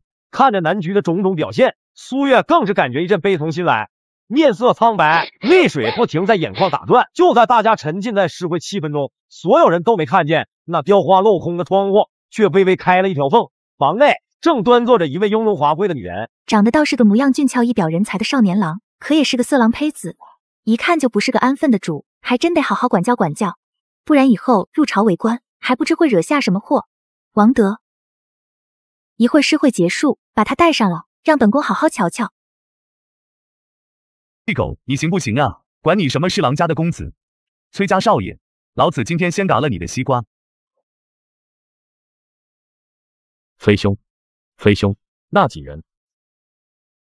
崔公子认识？那个偏胖的，我倒是有幸见过一面，正是魏王殿下。我也好奇，堂堂魏王怎会来这里？其实，何殿下勾着肩膀那人，小弟我倒认识。崔公子有所不知，昨日在蓝田县举办了一场选婿赛诗会。你是说，另外那两人，就是那伏虎山的土匪头子南菊和他的仆从？崔兄，你可还知道，那南菊还是盛世商行幕后大东家，就是因为他，我们还有你们崔家损失惨重，所以崔兄我有个办法整他。这样做怕是不妥吧？怕什么？这又不是违反大唐律的事。他昨日不是做了一首骏马呀四条腿的破烂诗吗？我崔俊今日就要让他再出尽洋相，成为京城的笑话。大家静一下，我宣布一下诗会的规则：参赛者只需要按照规定题目上台，在规定时间内作诗一首，最终由几位评判官评定，文词意境最佳者即为今日魁首。当然，为了公平起见，夺魁的诗作将会挂在我身后的墙上，由大家共同赏析。现在公布今日诗会题目，以雪景为题，赋诗一首。随着诗会的开始，不断有才子佳人上台作诗，南菊自然没去凑热闹，这种级别的诗会他也瞧不上。小姐，我以为姑爷昨天只是发挥失常而已，今日诗会不敢奢求他能夺魁，可好歹也能写出一首稍微像样点的来，可谁知道他却连名都不敢报。不错，不错，不愧是京城第一才子，崔俊崔公子这首《寒梅》，无论文词或者立意，都堪称绝妙。今天诗会的魁首，实乃当之无愧。当下王通就要迫不及待将这首《寒梅》挂在后面墙上，以供所有人赏析。先生且慢，各位在下虽才疏学浅，诗作不值一提，但今日咱们诗会现场可还隐藏着一位真正堪称才高八斗、诗作惊艳的公子，便是我手指方向的南菊公子。各位可能有所不知，就在昨日，蓝田县举办了一场赛诗会，这位公子以马为题，一首堪称千古绝品的诗作，大放异彩。因此，小弟提议诚挚邀请这位公子，就以今日雪景为题，当场为我们赋诗一首，一睹风采，如何？张兄，还有这等事？快看，崔公子上去了。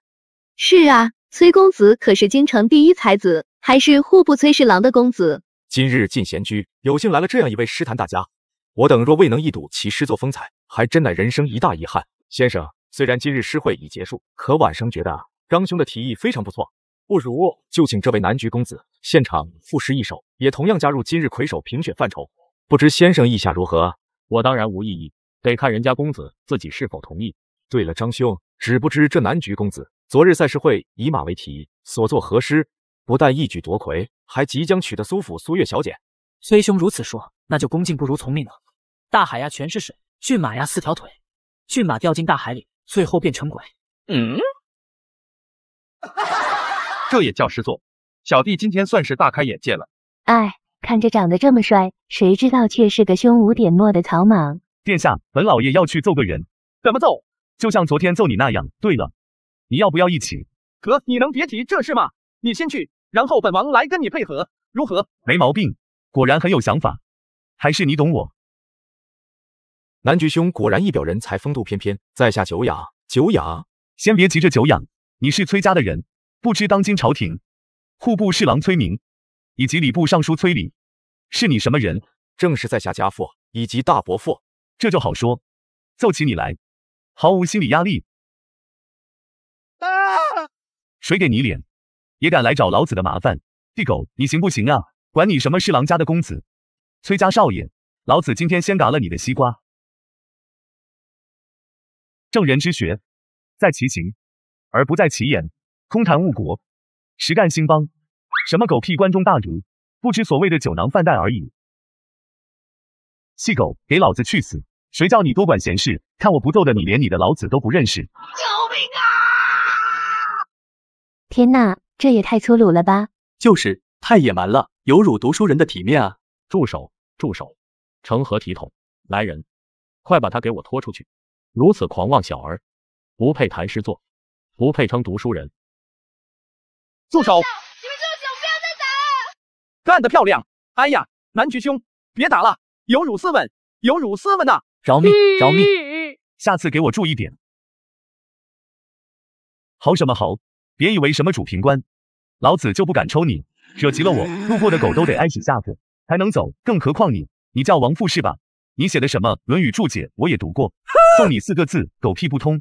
圣人之学向来大道由简，其中精髓就在字面上，再通俗不过，无非安身立命，安自己身，立百姓命，仅此而已。而你王复，身为一代大儒，自幼饱读圣贤书，那我倒想问问，满嘴仁义道德，满嘴济世之学，如今关中大旱，百姓饿死者无数，甚至一子而食，请问此时你王复赈济了几个灾民？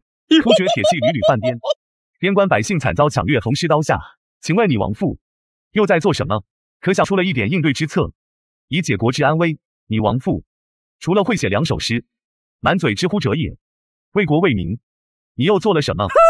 圣人之学，在其行，而不在其言。空谈误国，实干兴邦。什么狗屁关中大儒，不知所谓的酒囊饭袋而已。顿时，不管场上还是场下的人都面若土灰，默不作声。哥，卧不难哥，实在让小弟我佩服。你看你把这些老壁灯说的无言以对，我也看他们很不爽了。以后你就是我大哥，我就是你小弟。至于我所说的那些事，本老爷都做过，至少为百姓为社稷，我都努力过。还有你们，我知道，都饱读诗书，更堪称大唐年轻一代的精英，一个个才高八斗，以读书人自居，自命不凡。可在下不才，更想问问各位，咱们读书都是为了什么？难道就是为了今日在此闲摆两句诗作，争得个读书人的面子吗？还是用你们自认为引以为傲的文化来嘲讽其他人吗？烟笼寒水月笼沙，夜泊秦淮近酒家，商女不知亡国恨，隔江犹唱后庭花。想想这首诗和你们自己，所以我们不能以所谓口头去爱国爱民。各位，今日在下就送你们一句话，也算与君共勉。为天地立心，为生民立命，为往圣继绝学，为万世开太平。好，南哥果然厉害。你们不是还想看本老爷写的诗吗？也罢，就以雪景为题，今天就让你们看个够。随后，只见幕布上一首首有关雪景的诗歌陆续出现。你们不是要看我的诗吗？慢慢看吧。够了吗？不够的话，我再写便是。小姐，小姐，没想到姑爷竟有如此惊天伟地的诗才，可为何昨日偏偏写了那么一首？因为他根本就不想娶我。把这些自以为是的大儒骂得好，此子真乃大唐的麒麟子。回去告诉陛下，该给他的赏赐，该给他的爵位，都给他。那娘娘，一会儿还要不要把他叫上来？罢了，今天的事闹得这么大，本宫还是不见为好。先生一言，如醍醐灌顶。先生诗作大才，老夫更仰望不可及。时至今日，半截身子都入灵了，老夫才总算明白，这一辈子圣贤书算是白读了。也罢，也罢，老夫此后也没脸再谈学问了，就回乡下种种地，养养鸡。住手！把闹事的全都给我抓起！周东兄弟，你这是咋了？裤子咋湿了？来两人把他抬走，估计腿软了，走不动路了。所有人听小爷我的命令，给我把他抓起来。张通，就是他，无视京城治安律令，当众打人。快把他拿下治罪！还说我是细狗，我不行，我行不行？你不知道吗？崔公子说什么话呢？注意场合啊！你可知罪？来人，把他带走！大胆，尔等岂敢！你们胆子倒是挺肥，是谁给你们的勇气来这抓人？这个你们都认识吧？我记得京城的治安防卫自有金吾卫负责，好像还轮不到大理寺吧？况且你一个大理寺丞，何来的权力调动人马？来人，把他们全部拿下！都给我起来，走，快走！周通兄弟，你这是咋了？裤子咋湿了？来两人把他抬走，估计腿软了，走不动路了。南菊公子，我家主子让奴婢给您带句话。你家主子谁呀？南菊公子别看了，我家主子已经走了。主子说南菊公子诗作不错，学问也还勉强过得去，他很满意。什么叫还满意？那是因为我还没用全部实力好吧？出门在外总得留一手吧？但这交房司，南菊公子一会儿就别去了，否则……卧槽，这等堪比国家机密的大事，怎会泄露出去？还有，这家伙怕是脑子有毛病吧？在场这么多花红柳绿的妹子看着，你声音能不能小点？老子不要脸面的吗？从刚才张通等人的下场，这家伙路子肯定有点野。至于他嘴里那主子，恐怕路子更野。惹不起啊！你主子果然消息灵通，这种事情都知道，否则怎样？这个主子说，您要是敢去，就把您抓来打板子，把您屁股打烂。卧槽，这什么情况？你家主子谁呀？管得挺宽啊。那我能告诉你是你以后的岳母大人吗？况且光教方司也不违反大唐律啊。那如果我偷偷去呢？南菊公子可以试一试。另外，主子让我把这个交给南菊公子。这怎么不是金的？也卖不了几个钱呀。虽然不是金的，但奴婢希望南菊公子还是好生保管。就算拿出去卖，恐怕也没人敢买。而且如果丢了的话，会掉脑袋的。那我肯定保管好。另外，我家主子也让奴婢告诉诸位一声，这位南菊公子是我家主子的人。哦不，准女婿，以后要是谁再敢做些见不得台面的事，自己掂量着办。南菊公子告辞，以后我们还会再见面的。就这么走了，那诗会咋办？老头现在诗会怎么算？南菊公子，这次的诗会魁首当然非你莫属了。南菊公子的诗作，在场所有的人都看了，惊艳全场。老夫也不及南菊公子的才华，惭愧。现在我宣布，本场诗会的魁首由南菊公子夺得。李兄，今天不能带你去体验教坊司领略大唐风土人情，体察那些苦命姑娘的艰辛生活了。改天为兄一定补偿你，没办法啊，说不定一脚踏进教坊司大门，恐怕就会被人直接按住，一顿板子打得皮开肉绽。你得理解为兄的苦啊！大爷的，这长安城太凶险了，以后再也不来了。娘娘，王德，东西交给他了吗？回娘娘的话，交给南菊公子了。他怎么说？他说不是金的，卖不了几个钱。这小崽子，他是要气死本宫吗？这是多少皇子公主都没有的待遇，他竟想着拿去卖钱。我瞧他这顿板子，怕是免不了了。里面的人听着，快开门！我们老大说了，如果晚了，等会就是迎新娘、抢伴娘，除了丈母娘，全带走。钟叔，不就是娶个亲吗？你有必要带这么多兄弟们吗？老爷这是为了保护你的安全啊。再说了，如果就我们几个兄弟们去，不就是让人看不起我们伏虎山，说我们伏虎山没人吗？钟叔，你这是为了保护我的安全吗？外面哪个没听说我们伏虎山的威名？再说呢，你带那么多人就算了，但是选的一个个穿着土匪衣服，凶神恶煞的，像什么样子？不知道的以为我们去抢亲，这让别人怎么看我？我不要面子的吗？不论什么，看到我们的队伍也远远的。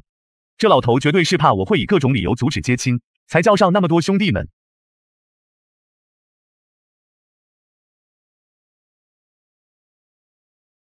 大牛叫他们开门。好的，老大。里面的人听着，快开门！新郎官已经在门口等了，不要跟我们土匪比耐心，否则后果很严重。我们老大说了，如果晚了，等会就不是单新娘这回事了，就是迎新娘、抢伴娘，除了丈母娘，全带走。大牛，我有教你这么说吗？老大，你忘了吗？你昨晚喝醉了，就搁那吹牛逼，后面就说了这些啊。我尼玛，喝酒误事啊，丢人啊！大牛，不错，记性不错。南菊公子，老爷在大厅等你们。亲家好久不见。什么叫好久不见？前天刚见过，好吧？怎么脸色这么差？是过度劳累吗？要注意休息啊。靠，这不是明知故问吗？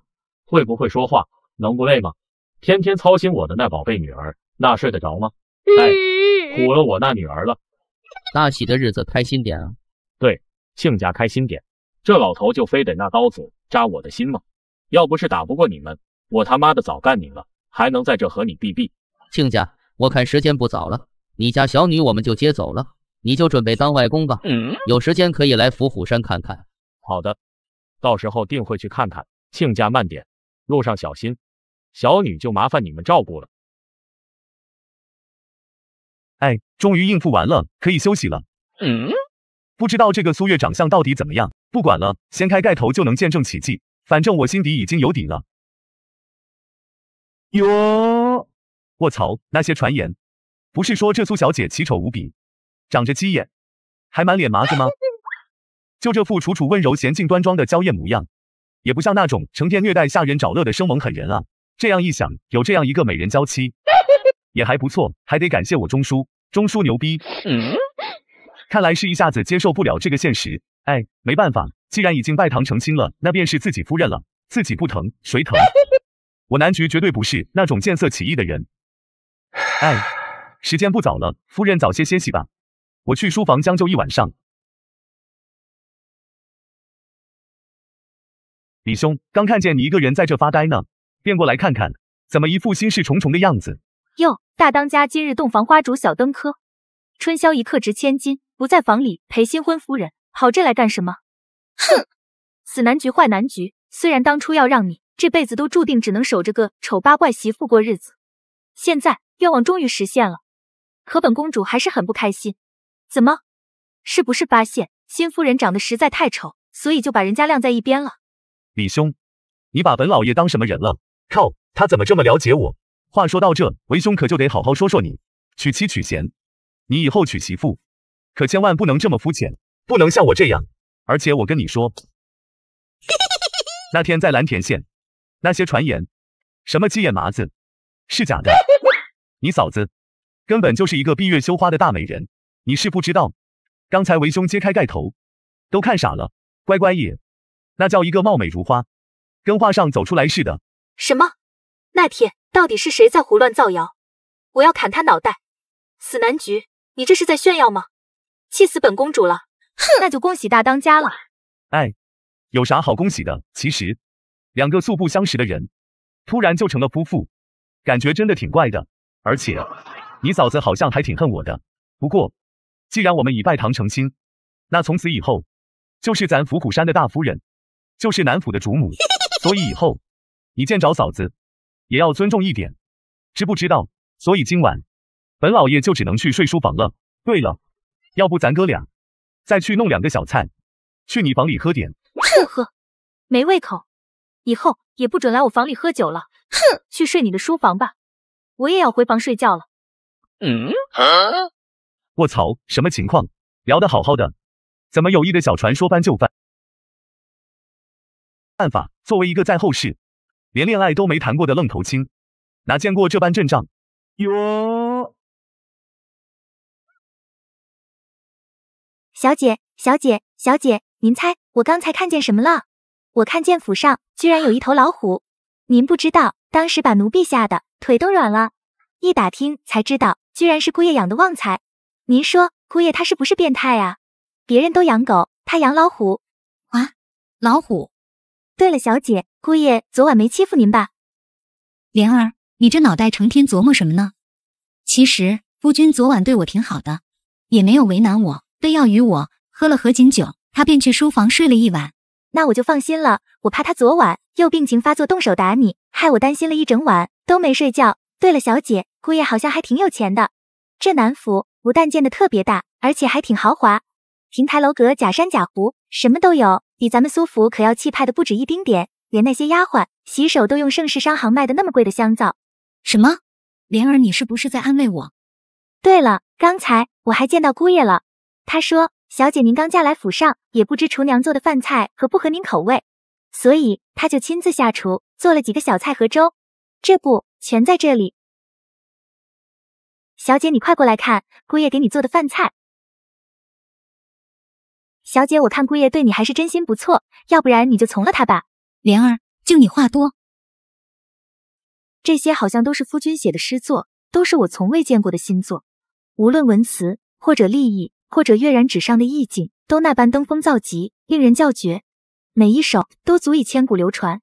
等等，这首诗作，这种纸张不是选叙赛诗会独有的纸张吗？那这首诗，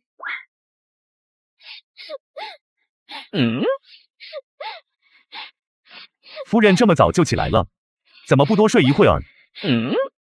卧槽，疏忽了，那赛诗会那首诗忘记收起来了。其实你当初根本就不想娶我，对吗？还有这首诗才是那天赛诗会你真正的作品，对吗？我也听说了，当时赛诗会夫君根本就是被管家中书逼着来参加的。好一句像极故追犹解叹，乐天别落岂无情，以夫君你的才情，表面悲叹着西楚霸王英雄落幕的悲凉，可又何尝不是夫君当时心中悲苦的真实写照？只是既然你不想娶我，大可以交白卷便是，为何又非得用那么一首破烂的诗作来羞辱于我？什么鬼？当时压根就是为了敷衍中书那死老头，随便搞了一首而已，哪来什么心中悲苦的真实写照？这女人不去后世做语文老师教诗词赏析，折磨那些中学生，实在可惜了。不过夫君放心，妾身也知道，既然嫁为汝妇，自当谨守夫妻纲常，相夫教子，不该对你耍这些小性子。这件事，妾身以后不会再提了。不过妾身只有个小小的请求，明日便是我们新婚夫妇回娘家的回门宴，我只求夫君到时候哪怕只是做样子，也装作对妾身好一些。这次嫁到伏虎山来，爹爹担心的茶饭不思，成天长吁短叹，都足瘦了一圈。我不想他以后成天为我担心。没办法，作为一个在后世连恋爱都没谈过的愣头青，哪见过这般阵仗，哄女孩子实在不是本老爷的强项啊。哟，好了，夫人快别哭了，我们既然已是夫妇，那夫人自然便是杨府的主母，我自然会做到丈夫的责任。这首真滑溜，再说了，有个这么漂亮的美人媳妇，谁不愿意？夫人不要再伤心了，为夫这就带你去个地方。夫君要带我去哪里？到时候夫人就知道了，走吧。夫人，你看那边，那些都是为夫的积蓄，桌子上这些便是整个府上的账单。什么？盛世商行？那盛世商行是夫君的？其实严格说来，是咱们伏虎山的，都是山上兄弟们共同建起来的。什么呀？自己这稀里糊涂嫁的夫君，竟是那为国为民立下滔天功劳，让我也满心敬佩的大英雄。我知道夫人自幼饱读诗书，也是识文断字知书达理之人，又是商贾出身，因此从此以后，这些账册自然也该交给夫人来打理。这么大的家业，夫君就放心交给妾身，就不怕？你是我的夫人，难不成我还怕你把家产都拐跑了？况且夫妻本为一体，以后为夫自然也当协助夫人一起来打理。至于明日的回门宴，为夫自然得让夫人风风光光的回去。不过现在夫人倒也没必要急着来研究这些，我先领夫人去府上到处走走，熟悉一下府上的情况。二人要想亲热，沟通一下感情，还得一大堆规矩，稍微不注意，那就是大不敬之罪，藐视皇家。怎么还是这样？也不知谁招惹他了，板着脸一副狗都嫌的样子。这家伙这2天到底吃错了什么药？嗨，李兄，虽然昨晚友谊的小船好像翻掉了，可没办法，谁叫本老爷就是这么一个大度的人呢？这家伙这2天是越来越没规矩了。夫人，这就是山上的军师李立，也是我的好兄弟，是吧？李兄，别看年纪不大，见识却相当不一般，可就是这2天估计是想家了，好像心情不大好。你搞啥呢？昨晚才跟你交代过的，虽然咱哥俩是兄弟，没那么多俗套礼节，但你嫂子是府上的主母，你得尊重一点。结果见着你嫂子连招呼都不打，还不跟你嫂子打个招呼。你才想家了，你全家都想家了。你个呆头鹅，看不出本公主吃醋了，很生气吗？魏红薯都哄不好的那种，还敢领着你这娇滴滴的漂亮新夫人来本公主面前炫耀，以后再也不想理你了，还这么大声的训我，就等着本公主把你夏日抄家吧。见过夫人，你是夫君的兄弟，自然不用客气。这就对了嘛，你也别怪为兄训你，你嫂子挺不容易，嫁到山上来，心里挺委屈的。行了，为兄先陪你嫂子了，一会儿找你喝酒。你大当家，我问你个问题，你说如果有一位皇家的公主愿意嫁给你，你会娶她吗？你说什么呢？不要命了，这要是传出去，掉脑袋的事。卧槽，这家伙果然是个不怕死的主啊！哼，死男局，你也会怕死吗？昨晚把本公主气得回房间眼泪直掉的时候，就不怕掉脑袋？我只是打个比方，如果打比方也不能乱打。你脑子是不是糊涂了？其一，自古官匪不两立，李世民这2年没派兵来围剿，没来搞我，就已经很给我面子了，他怎会把公主嫁给我？其二，就算他不在乎，可现在本老爷已经完婚，而皇室公主那可都是千金高贵之躯，怎可能会嫁给别人做妾？我说你这脑子成天瞎琢磨啥呢？如果你说的这些皇帝皇后都不在乎呢？当然，那位皇室公主也愿意，唯一的要求不能做妾，而是与嫂子一样以夫人的名义。那也不行。我说李兄，你怕是傻了吧？为兄既然娶了你嫂子，那自然不会再娶别人当驸马，每天还得去公主府点卯，这不是跟上班一样？关键还没薪俸，这很难办事啊。我在伏虎山躺平不香吗？这也就算了，最恼火的，娶个公主，夫妇2人要想亲热，沟通一下感情，还得一大堆规矩，稍微不注意，那就是大不敬之罪，藐视皇家。你说说，这还算是2口子吗？做官和做驸马，这辈子本老爷都不会碰的，我很怕死的。好吧，李兄，你问这个，不会是你想做驸马吧？哟，看不出来，李兄也是一个很有想法的人呐。不过，为兄还是劝你打消这个念头，驸马这职业，一般人干不了。等啥时候，让中书给你找人提亲，为兄做主，给你娶个和你嫂子一样漂亮、贤惠还知书达理的媳妇。那就多谢大当家的好意了。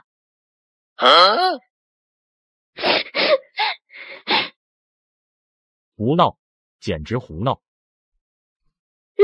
前2天，我是不是跟你谈起过？眼下正是朝廷赈灾关键时期，无论那盛世商行筹集粮食，是否真是奉了陛下的命令，咱们都不能动。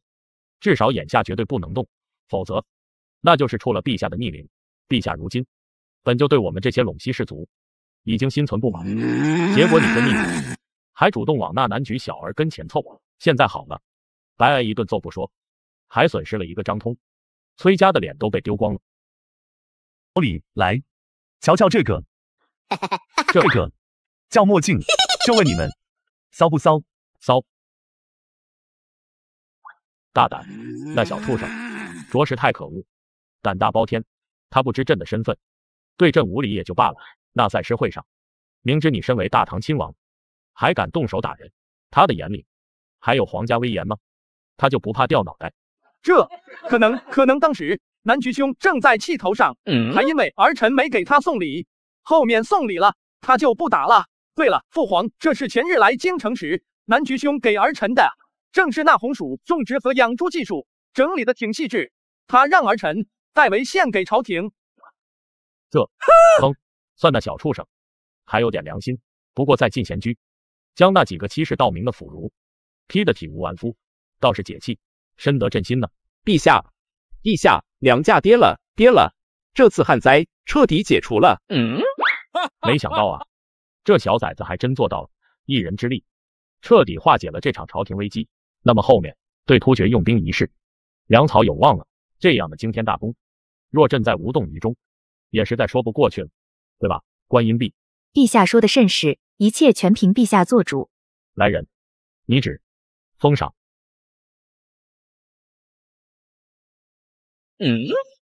这可恶小儿日子过得倒是舒服，那一副怪异造型，脖子挂上了大金链子，躺在那逍遥自在，俗不可耐。但是他眼睛上戴的东西倒是新奇，从未见过，但戴在脸上，那气质感觉就是不一样，还挺酷。李老二，我都看你半天了，在那敌不傻呢，还不过来？这小儿眼睛上盖着那么2块黑乎乎的玩意，居然还能看得见。大东家，军师这又怎么了？还能怎么？脑子进水了呗，整天闷闷不乐，板着一张臭脸。昨天他还说，如果有一位皇室公主愿意嫁给我，还不在乎我已经娶了夫人，问我愿不愿意娶那位公主。你们瞧瞧，他问的这是什么话？什么？那大东家，你是什么想法？啥叫我什么想法？我自然义正言辞就否决了啊！除非有我现在夫人那么漂亮，而且温柔。你以为这驸马爷就那么好当的？你们觉得本老爷有这么蠢，莫名其妙自寻死路吗？今天一早还骂我就是胆小如鼠，骂我迂腐，还说什么只要两情相悦，娶公主有什么不好的？其实他这哪是在问我，说到底根本是他自己想娶公主，做那什么驸马梦，都走火入魔了。我就不明白了，看着挺聪明一小哥儿，为何就非得在这世上如此糊涂？这可恶小儿在其他事情上脑子倒是挺聪明了，唯独在感情上怎么呆头呆脑，这都看不出来了吗？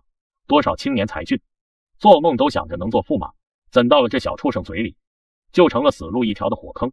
以这小子的才华，配自己的女儿，倒不错的人选，难得女儿也一片倾心。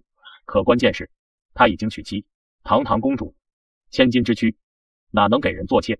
可是我这女儿都已经跟他手也牵过了，成天勾肩搭背的，甚至醉酒后都睡在一张床上。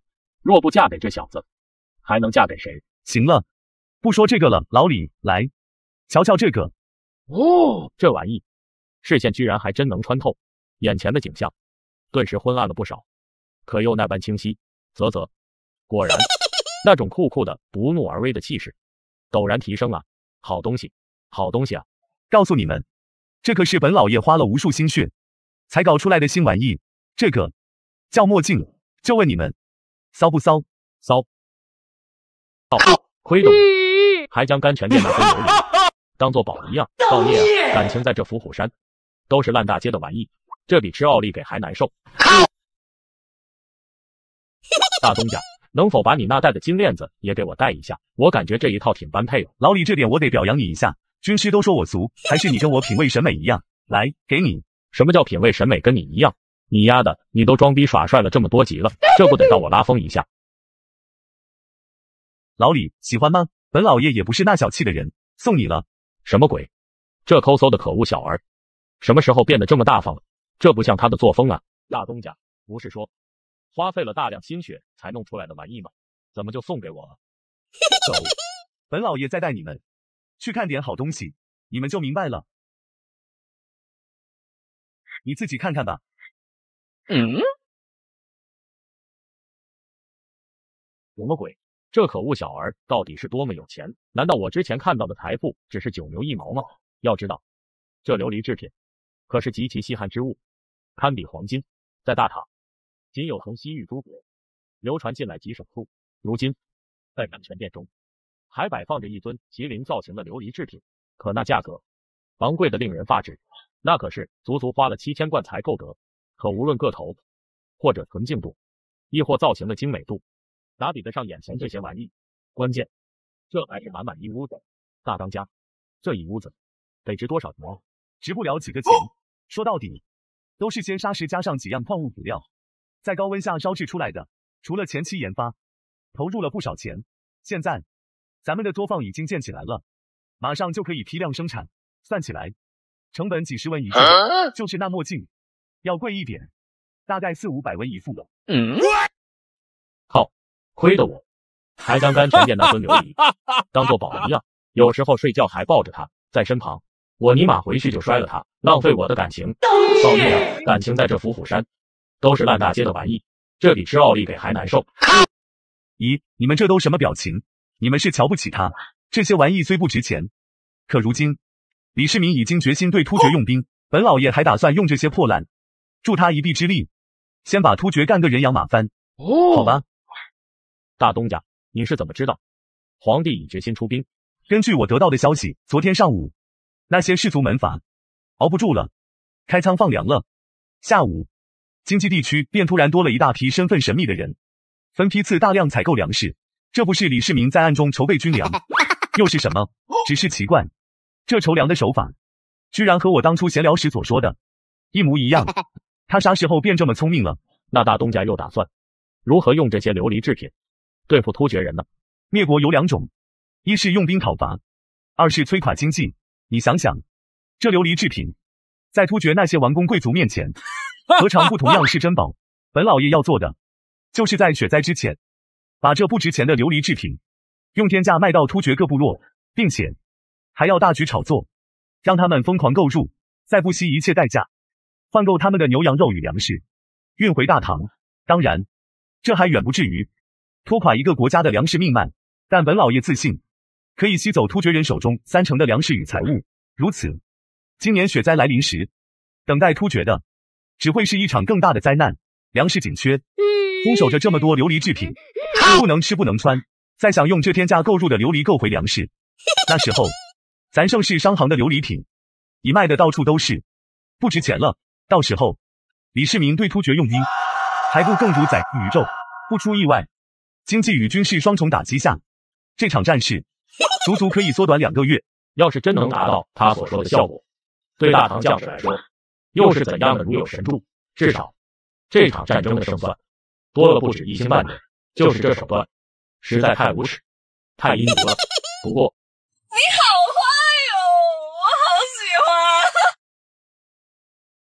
也许那一刻心动，我开始心动，彼此我有多。大牛慢一点，太快了，颠簸，你嫂子可能会不太适应，不舒服。反正蓝田县离伏虎山也不远，时间还早，不急。好的，老大。夫人，现在马车不会太快了吧？为什么他这种小细节都能考虑到我？说实话，自从那日赛诗会定下这门亲事，不但整个苏家愁云密布，阿爹茶饭不思，可自从拜堂成亲，这2日所发生的一切，却又那般匪夷所思，让我总感觉如置身梦幻。自己这将要相守一生的夫君，不但有着一身惊艳绝伦的诗才，还是让我也敬佩万分的大英雄。更重要的，对我那般温柔体贴、相敬若宾，得此夫君，何尝不是一种幸运？夫人，我有点紧张。上次赛诗会，钟叔把岳父大人揍得那么惨，你说今天他会不会直接用扫帚把我打出来，不准我这女婿进门？哎，早知道就多带几10个弟兄一起去，也能壮壮胆。对啊，老子是土匪头子，怕过谁？怎么一紧张，把这茬给忘了？你爹要是乱来，我回来就叫兄弟们抄家伙，弄他，烧他房子。哼，你敢！夫君，你之前连魏王殿下都敢打，你还会怕谁吗？也许那一刻心动，我开始心动。夫人，要不今晚我就不去书房睡了。你睡哪儿？关我什么事？懒得理你。哼，呆子。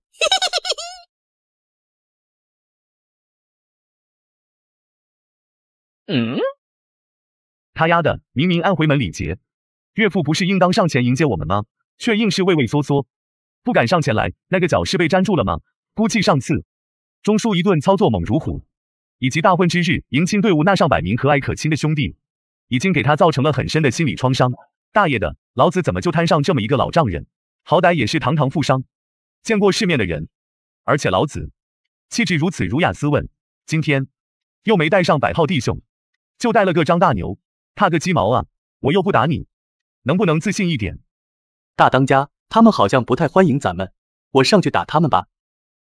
打你妹夫啊！傻的，你个憨包，能不能长点脑子？阿爹。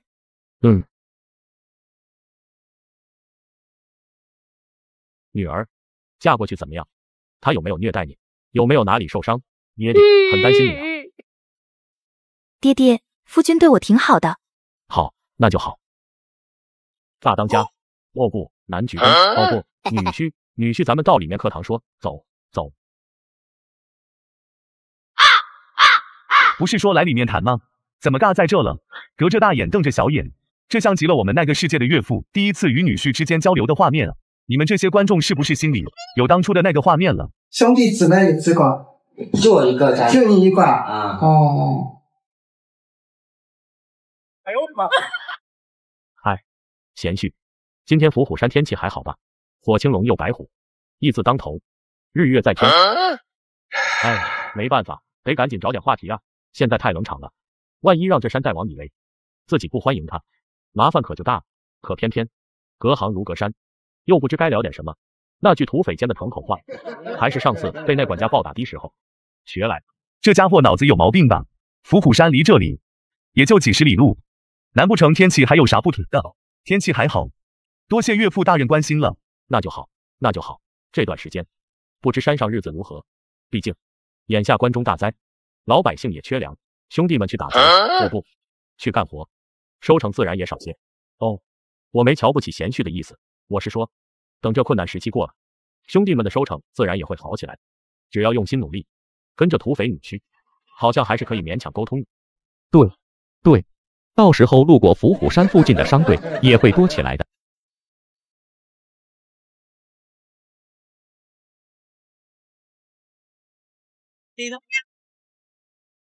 大爷的，这群人思想怎么比老子还危险？爹爹，你都在说什么呢？其实夫君，哟，今日可是新姑爷回门的日子，虽然按规矩，今天这场合女眷不该出堂，可咱苏府大小姐嫁了个才貌双绝的乘龙快婿，我这个做二娘的，自然也该来关心关心。她便是苏家二夫人吗？倒是和夫人描述的一致，但跟在她身后那个男的不知道是谁。夫人，你不在房内好好待着，来这里做甚？见过程大人。程大人大驾光临，真是蓬荜生辉。没办法，官大压人。苏掌柜严重了，严重了！本官这几日告假休沐，回家省亲，今日顺便来看看姑母而已。况且朝中也有规矩，告假返乡的官员不得扰民。这位便是咱苏府的新姑爷，南菊公子了吧？果然长得一表人才，人中龙凤。苏月，等会我倒要看看你这小丫头嫁的如意郎君怎么给你丢脸。他丫的，这女人太阴阳怪气了吧？这位公子，想必姑爷不认识吧？也对，姑爷一直待在山上，哪有时间认识这些官员？那我就为姑爷介绍一下，这位是程大人，正是咱蓝田县县令的亲侄儿，也是我的亲侄儿。自幼饱读诗书，可算京畿地区有名的才子。前2年更是在吏部侍郎张大人举荐下高中科举。姑姑这有啥好说的？不就是有手就行吗？是吧，南菊公子？我这侄儿今天只是来看望我这个做姑母的，恰巧听闻姑爷也是才高八斗诗才盖世之人，都是才华横溢的青年才俊，惺惺相惜之下，想要来请教一番，还望姑爷莫怪。倒是总算明白，苏家这群人为何对这区区小妾如此噤若寒蝉了。感情人家这背景还真不一般，不仅亲哥哥是县令，而且侄儿是詹氏司职。丫头，嫁过去这2天过得怎么样？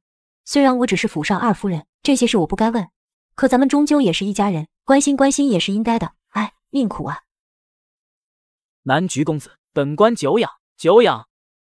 其实南菊公子也不必紧张，本官虽身为朝廷命官，可眼下也只是告假返乡而已。我操，这家伙怕是个傻子吧？他哪只眼睛看出老子很紧张？这苏家的人忌惮这家伙土匪头子的身份，可不代表我程昱就惧怕。我还就不信了，一个区区山贼胆敢对朝廷命官不敬。况且今日还在县衙带了20名衙役前来，正在门外候着，等会随便找个理由将其拿下，押送进京。那可是平叛的大功一件，更足以让我仕途一片坦荡。到时候再去太子那儿讨个人情，免了这苏月的罪责。以这苏月的美貌，到时候让她乖乖的给我做妾。听闻南菊兄却是伏虎山上的人，这占山为王可是杀头的大罪。南菊兄这样下去也不是长久之计，要不我给南菊兄谋份差事，虽薪俸不高，日子苦点，却也足以养家糊口。你丫的，一直隔着嘲讽我，是给你脸了吗？等会我看看你嘴巴还能叭叭不？行了，你别说了，咱直奔主题行吗？大牛，你怎么看？大当家，我觉得用您的话说，他这逼装的还可以。那你还愣着干什么？揍他！他丫的比我还能装，那我怎么忍得了？好的，我懂了，老大。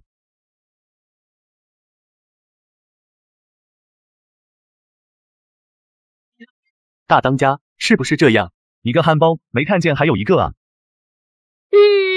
哟，杀人了，杀人了哟！苏明远，瞧瞧你的好女婿，居然连我都敢打，我跟他拼了！完了，完了，这下完了！自己这土匪女婿，居然还真敢大打出手。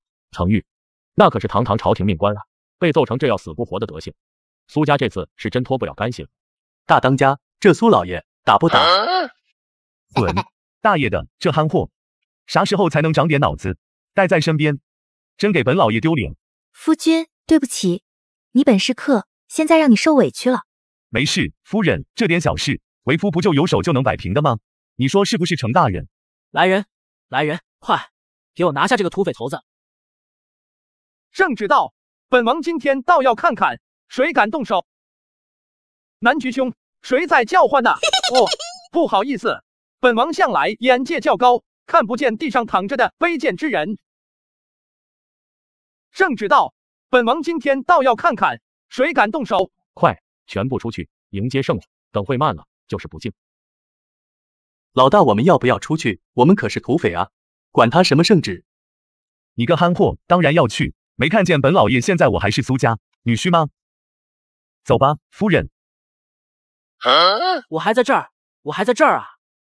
我没上车啊！我没上车！来人啊，快来扶我出去啊！拜见魏王殿下。殿下，殿下，就是他，他是伏虎山的土匪头子，而且还殴打朝廷命官，快把他拿下治罪。还有旁边那位是他的夫人，也当一起治罪。南局兄，谁在叫唤呢？你别踩着他了，他在你脚边。哦，不好意思，本王向来眼界较高，看不见地上躺着的卑贱之人。我说怎么有点硌脚呢？你们，还有你们就先跪着吧，反正一会儿还得跪。这位便是嫂夫人了吧？小弟有礼了。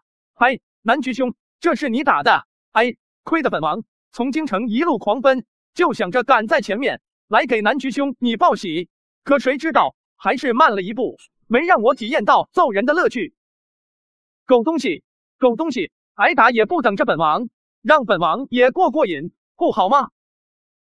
殿下，行了，行了，有辱斯文呐，咱都是有修养的人，差不多行了，再打他就要嘎了。本以为上次在诗会上，这位王被女婿一顿暴打，今日前来就是为秋后算账，捉拿归案。毕竟殴打亲王，那可是大不敬的重罪，苏家都免不了受到牵连。可现在魏王却是这般反应，不知死活的狗东西！刚才你说你是朝廷官员，回殿下的话，下官程昱，现任太子府詹事司职。行了，本王听说过你，是不是觉得今天这顿打挨得有点委屈？你是不是琢磨着今天在诗作上将他好好羞辱一番，然后再随便找个理由公报私仇，将他就地拿下，送往京城治罪，还是大功一件？这个想法真不错，妙极，可谓一箭双雕。本王很佩服你啊。不过本王可以负责的告诉你，你若真这样做了，你会死的比现在还快。本王现在告诉你真相，也让你死的瞑目一点。你知道他是谁吗？其一，他是本王的兄弟；其二，昔日进贤居诗会魁首；其三，他更是盛世商行幕后大东家，此次为朝廷赈灾，立下惊天伟地大功，连陛下都直呼此乃大唐的麒麟耳。你一个区区七品詹事司职，又何来胆量在这耀武扬威？这都什么情况？自己这女婿，不根本就是伏虎山那穷凶极恶的土匪头子吗？更凶无点墨。那日赛诗会，一首狗屁不通的破烂诗作，差点把我这老丈人当场送走，怎么眨眼就成了魏王口中那才高八斗诗才震古烁今之人，而且还是那盛世商行的幕后大东家。爹爹，魏王殿下说的没错，而且嫁过去以后，夫君对女儿也很好，不但从未给过女儿一点脸色，还对我相敬如宾，关怀备至。当然，这些理由你或许还不服气，看看这个，你是太子府的人，知道这意味着什么吧？他南局身上也有这么一块一模一样的，所以今天别说他打了你，就算把你两条腿都卸了，也还算不上什么大事。如今拥有这腰牌的，也仅仅太子殿下、魏王李泰以及蜀王李克而已。那区南局为何也同样持有？这可是多少高贵的皇子公主都没有的圣宠啊！来人绑了，移交大理寺审理吧。另外，让大理寺的人也好好查查这蓝田县令程正居。圣旨到。卧槽，这皇后莫名其妙跑来干啥？就算有啥圣旨，也不至于让堂堂母仪天下的皇后跑一趟啊！乖乖地，这可是历史上有着千古贤后之称，辅佐李世民开创一片盛世，大名鼎鼎的文德皇后啊！怎么又跟人打架了？他这个又字是个什么意思？大胆，见了皇后娘娘还不行礼？王德，罢了，先宣读圣旨吧。是，娘娘。大唐万年县人事男局及其配男局世父接旨。给本宫站好了。啊，疼，皇后娘娘轻一点啊。给我老老实实站着。大唐万年县人事男局及其配男苏世父接旨。诏曰：天地仁德，海内威嘉，辟资栋梁，有若延眉。执关中大汉，万年县南府之子男局，解灾民之危，济百姓于水火，献红薯与养猪技术，更堪万世之功。悬权之心，朕心甚慰。特封其为万年县侯，使1000户，封地1500亩，令赏蜀锦300匹，金500，以资嘉奖。杨氏之父苏越，品德贤良，温公淑德。特封其为3品诰命夫人，3品以下命官行走，无需行礼。顷刻，在场所有人彻底惊呆了，震惊当场，面面相觑。封侯进爵，那可是多少人终究一生也绝不可能达到的高度与殊荣啊！而自己这女婿，那可是一飞冲天，从此身份一跃成为贵族呢。更重要的，不但自己女婿从此贵为侯爷，连自己女儿也一举成了时朝廷俸禄的3品诰命夫人，这可是苏家天大的荣耀啊！我苏家也扬眉吐气了。完了，苏月这丫头没整到，自己娘家算是彻底完了。卧槽，什么情况？莫名其妙就封侯了，这是不是太突然了一点？其实侯爷不侯爷的，倒是无所谓，反正那点俸禄还不够养旺财的，主要是那赏赐的1000多亩地，还有500斤。嘿嘿，南局兄，恭喜恭喜，还不快谢恩？罢了，都起来吧，不用多礼。你们其他人都先退下吧，本宫与他们夫妇2人有话要说。你怎么一天天的净打架，惹事站墙角去，本宫一会儿再收拾你。我去，这又是什么情况？初次见面，本侯爷好像也没做出啥冒犯天威得罪皇后的事啊。而且这皇后怎么在教训自己孩子一样？行，你是皇后，我惹不起你。丫头，过来，让本宫好好瞧瞧。不错，不错，果然是个国色天姿的俊丫头，而且还知书达理，端庄贤德，这让本宫看着也欣喜的紧呢。那小崽子能娶到你，倒是他的福分。丫头，把头靠过来。这个就算本宫送你的见面礼吧。谢皇后娘娘，以后你也是朝廷命妇了，没有外人在的时候，本宫面前不必如此多礼。另外，以后没事的时候也可以进宫来陪本宫聊聊天，说说话。皇后娘娘这几句话，对我那又何尝不是天大的荣宠？那立正殿岂是谁都可以去串门喝茶的？要知道，别说一般朝廷命妇，恐怕多少皇子公主都绝不会有这般待遇，只因为自己夫君而已。皇后爱屋及乌之下才会如此举动，但是这说话的口吻，就像婆婆面对儿媳妇。哼，推死太监，娘娘腔，看你很不爽，有种来打架啊！上次在进贤居，说些话阴阳怪气的，老子忍你很久了，信不信我整死你？南局兄，南局兄，差不多行了，娘娘在场，要稳重，要稳重啊！而且他是圣上身边的人，打不得的。娘娘，您看他如此嚣张。住手！你这小崽子真无法无天了。给本宫站好了。啊，疼，皇后娘娘轻一点啊！给我老老实实站着。怎么要造反呢？本宫还在场，都一点不安分，逮谁咬谁。是不是有朝一日连本宫和陛下都敢打？我去，好歹也是母仪天下的皇后，说话能不能别上纲上线？我只是单纯的看那死太监不爽而已，咋就上升到造反的高度了？这锅我背不动。怎么训你2句还不服气了？我哪有不服气？没看见我现在很服气吗？你是皇后，说啥都有理。皇后娘娘，我都狡辩了，哦不，解释了这么多理由，您看。不用解释了，快谢恩吧。皇后娘娘，我真的会谢谢你。臭小子，你说什么？行了，别装了，没那么疼。皇后娘娘果然料事如神，洞察一切，我这种小心思都瞒不过娘娘。这段时间，本宫也了解过你。说实话，无论这次旱灾，还是红薯与养猪技术，可谓惊天伟地的大功，而且文采斐然，学问也做得不错，这让本宫甚是喜欢。可就是这一身臭脾气，实在桀骜难驯了一些。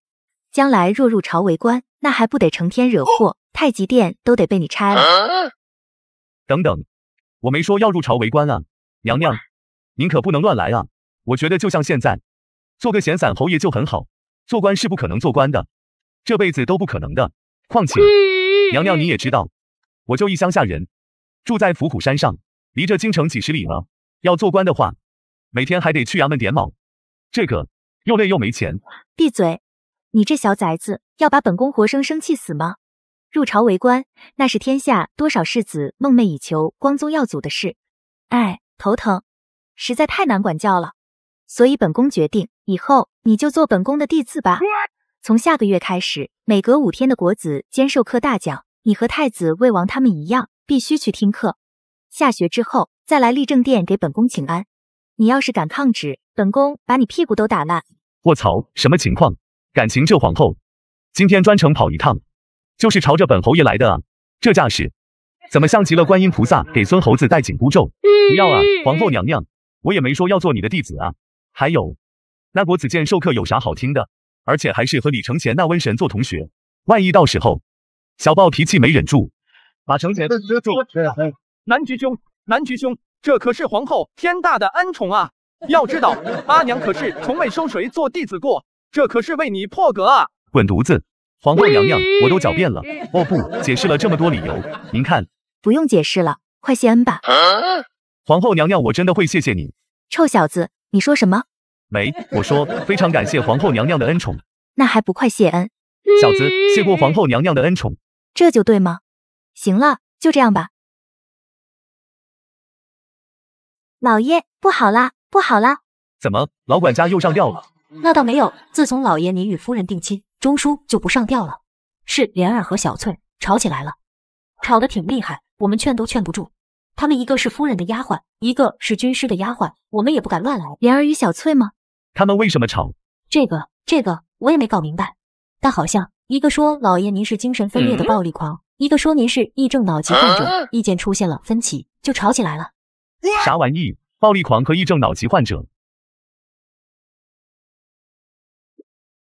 我说了，姑爷连魏王殿下都敢打，他只是暴力狂而已。要是患有脑疾，他怎么可能成立盛世商行？你胡说！大当家打魏王是有原因的。他说咱们生活的大地其实是个圆球，还说将来可以研究出不用马拉就能跑的马车。不是癔症是什么？你才胡说！姑爷没有脑疾，只是暴力狂。行了，别吵了。其实他也有点暴力狂的。都给我闭嘴！吵什么吵？都散了吧。李兄，你留下。大当家，我头有点晕，要回屋躺一会儿。坐那，说说吧，刚才怎么回事？死男局就知道欺负本公主，早上面壁思过，腿都站痛了，现在又凶我。天地良心，刚才莲儿与小翠吵起来，根本不关我的事。好吧，虽然那脑疾癔症的结论是本公主总结出来的，但是刚才我也有替你袒护，好吧？哎，其实为兄也知道，早上是把你训得狠了一点，严厉了些，可为兄，这也是为你好啊。和你说的那些理由全是废话，你连魏王和户部侍郎的公子崔俊都敢下死手打，绝不是因为害怕掉脑袋才不愿意娶公主。本老爷能告诉你，后世史书写得清清楚楚，房遗爱就因为娶了公主，最后被连累的家破人亡吗？我告诉你，绝大多数公主都一身公主病，性格任性刁钻，这样的公主你娶回家干嘛？留着过年呢？如果是长乐公主呢？而且以后她不再那样刁钻任性呢？换作是你，愿意娶她吗？夫人，我觉得时间是非常宝贵的，所以我们不能浪费时间，要把时间做在有意义的事情上。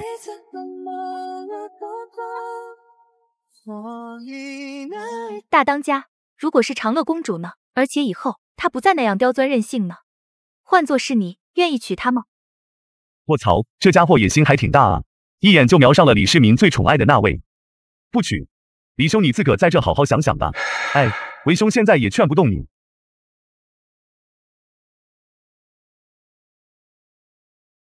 您说什么？陛下是说长乐那丫头可能对那男局臭小子动了感情？是啊，那丫头的性子，你又不是不知道，谁能欺负她？可今天在那罚站面壁思过，眼泪直掉，却就是一声不吭，让朕都心酸的很。这不是对那可恶小儿动了心，又是什么？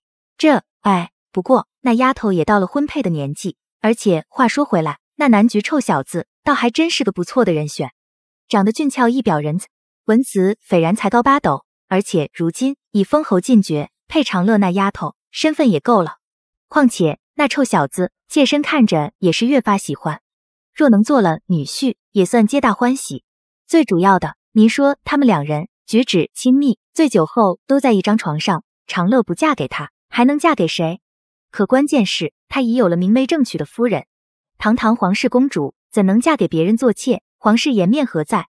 是啊，做妾自然是绝不可能，最大的底线，同样以夫人名分，而且必须是那小妇人主动来提亲，求着朕把女儿嫁给他，聘礼纳彩一样不能少，这样才尽可能保持一点皇室颜面，朝廷上也少些非议。可关键是，从那小畜生的态度看，别说他来求朕，就算朕直接下旨赐婚，把刀架在他脖子上，他也绝对会誓死抵抗，他就是不想和皇室沾亲而已。对了，陛下不是说这2天与那臭小子的关系融洽了不少吗？以后完全可以旁敲侧击，多劝劝他，怂恿，那小崽子不是喜欢钱财吗？含沙射影的告诉他，长乐公主的家庄比别的公主多几倍，说不定他就改变主意了呢。对呀，这倒是个不错的办法，看来也只有这样。都说皇帝的女儿不愁嫁，可你看看，这都叫什么事啊？朕这皇帝怎就如此窝囊，嫁个公主还得去劝着驸马来提亲？算了，不说这个了，你今天不是去见那小子了吗？怎么样？别提了，那小崽子能把本宫活生生气死。谁他丫的大半夜的，在背后说老子闲话？哟，怎么办？别说来了大唐，就连后世都是一个没被渣女祸害过的出哥，这情形该如何是好？亏得刚刚还喝了半壶酒壮胆，结果现在还是心里慌的一批。这个，要不我又去书房将就一晚。呆子，夫人，那我们现在还要我说什么吗？夫人，我觉得时间是非常宝贵的，所以我们不能浪费时间，要把时间做在有意义的事情上。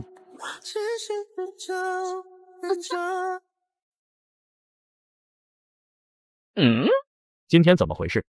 怎么一片冷清？一般这个时候，那臭小子都会在这躺平了的，而且加官进爵，按照常理，一般都会在圣旨下达的第2天大宴宾客的。小荷花，这什么情况？难道府上都不办酒席庆贺吗？这可是对朝廷不敬。什么酒席？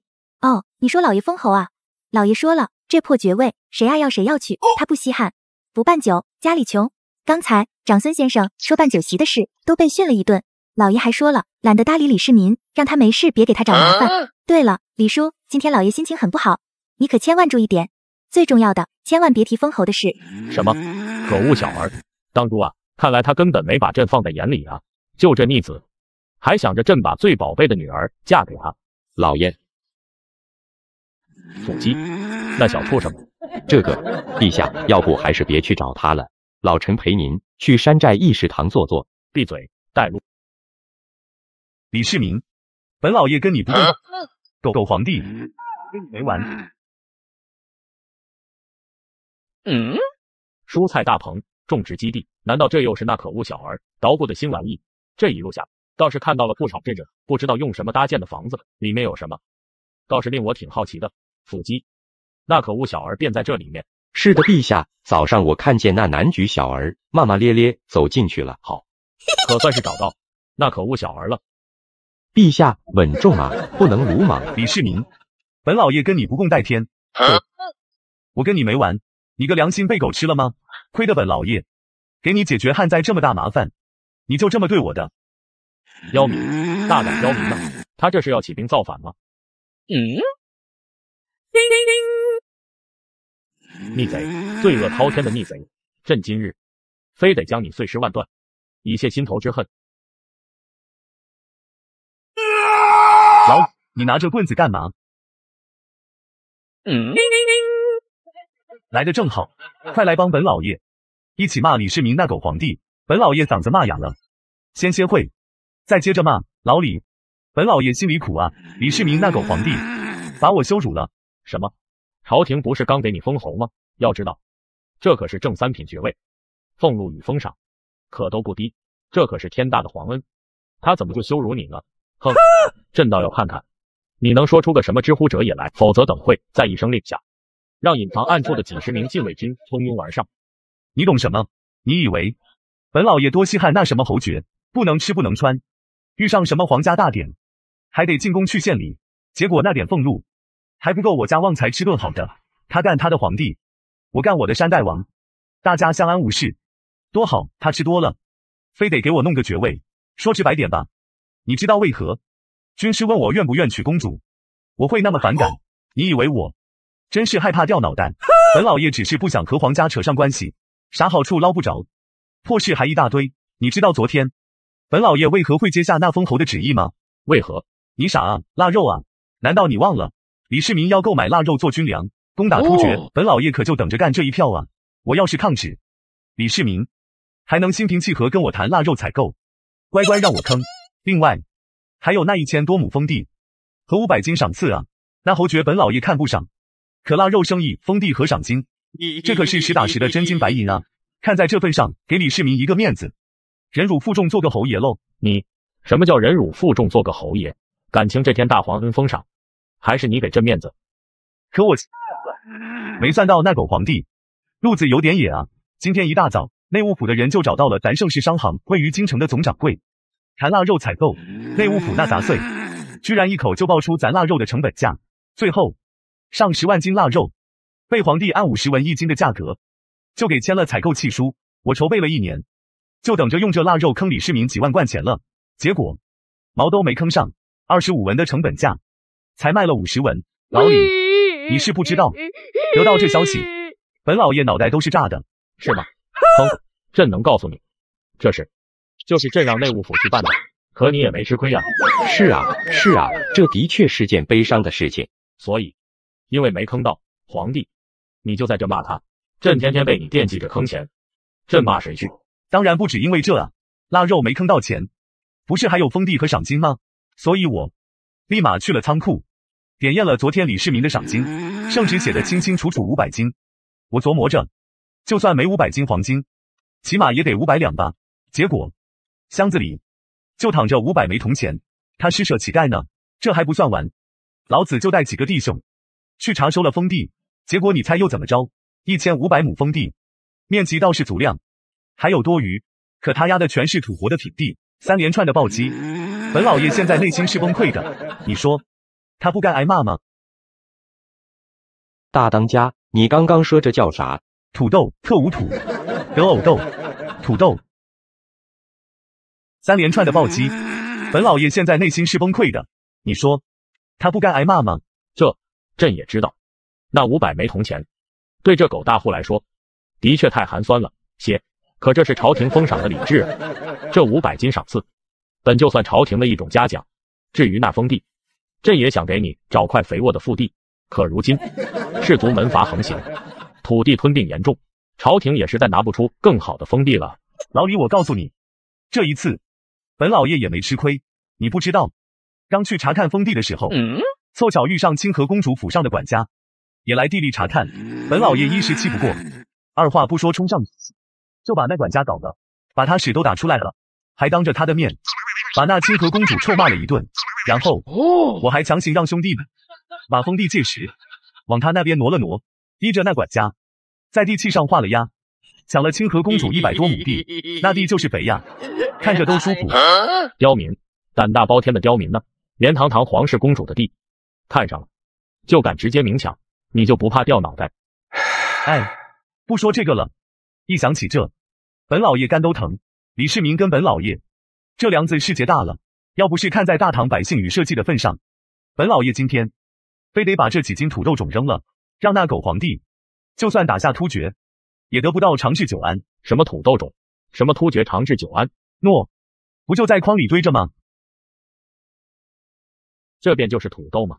形状倒是一个个呈不规则的椭圆形，拳头般大小。大当家，你刚刚说这叫啥？土豆，特无土，得偶豆，土豆，这是什么新作物？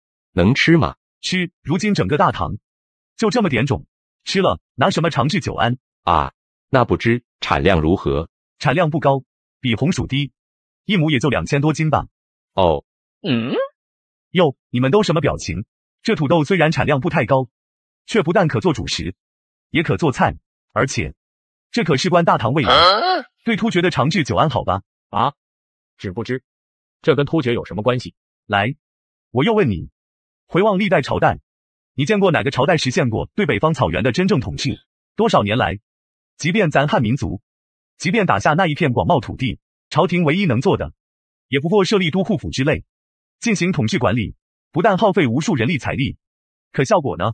因为北方草原是游牧民族，善骑射，四处迁徙，过不了多久，那些游牧部落又会死灰复燃，卷土重来，刀兵再起，到头来那一大片疆土反倒成了朝廷的鸡肋，食之无味，弃之。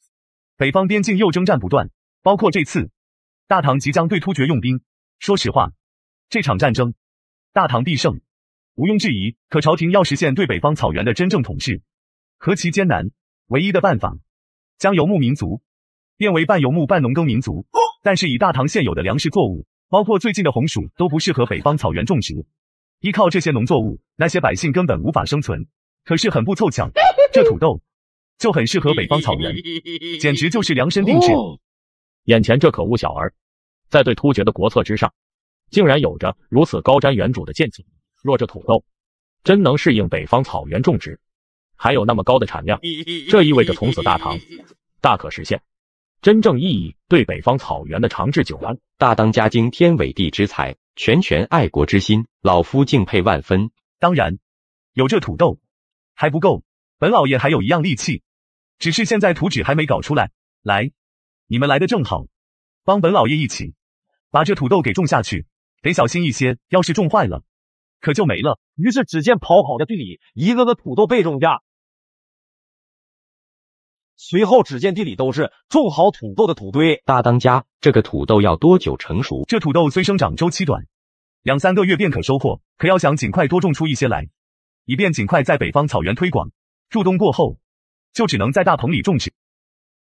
不对呀，这手感不对呀，好像挺软挺 Q 弹，再使劲捏一下，的确挺 Q 弹。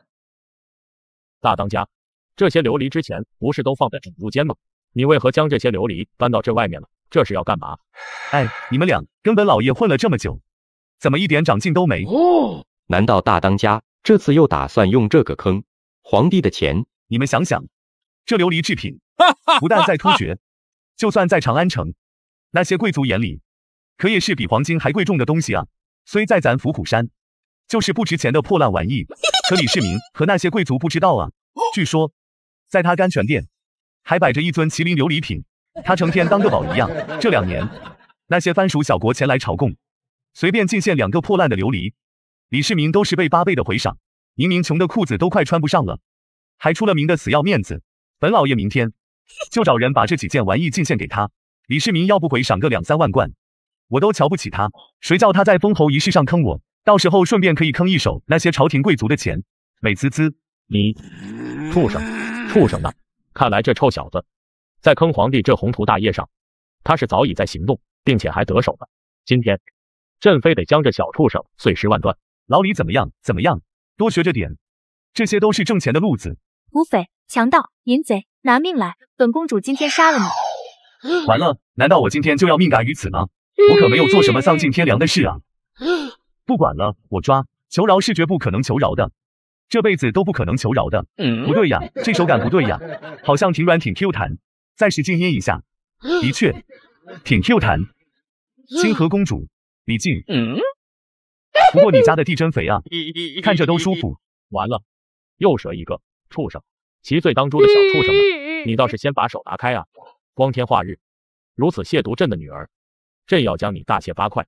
大胆！老李，谢了。为什么自己的管家去检查封地，莫名其妙被打，自己封地还被强抢100多亩？明明被欺负的是我这个女儿，阿耶却还如此护着这土匪，所以父爱也会消失的吗？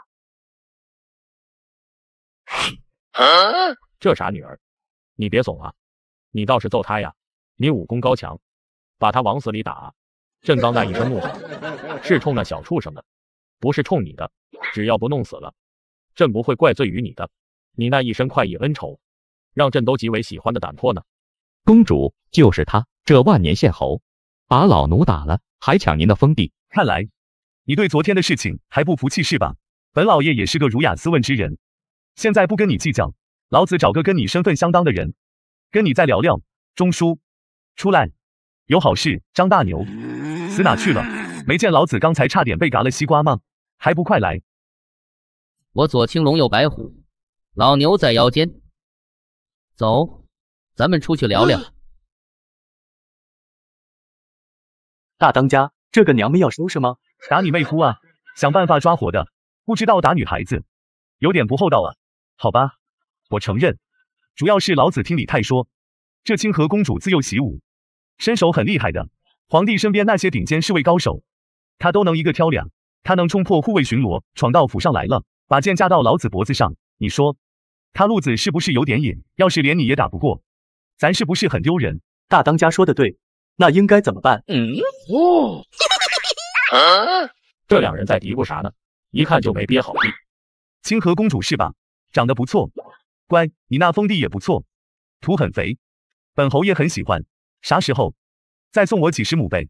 对了，你那管家有点瘦，揍起来手感不好，回头你得让他多吃点。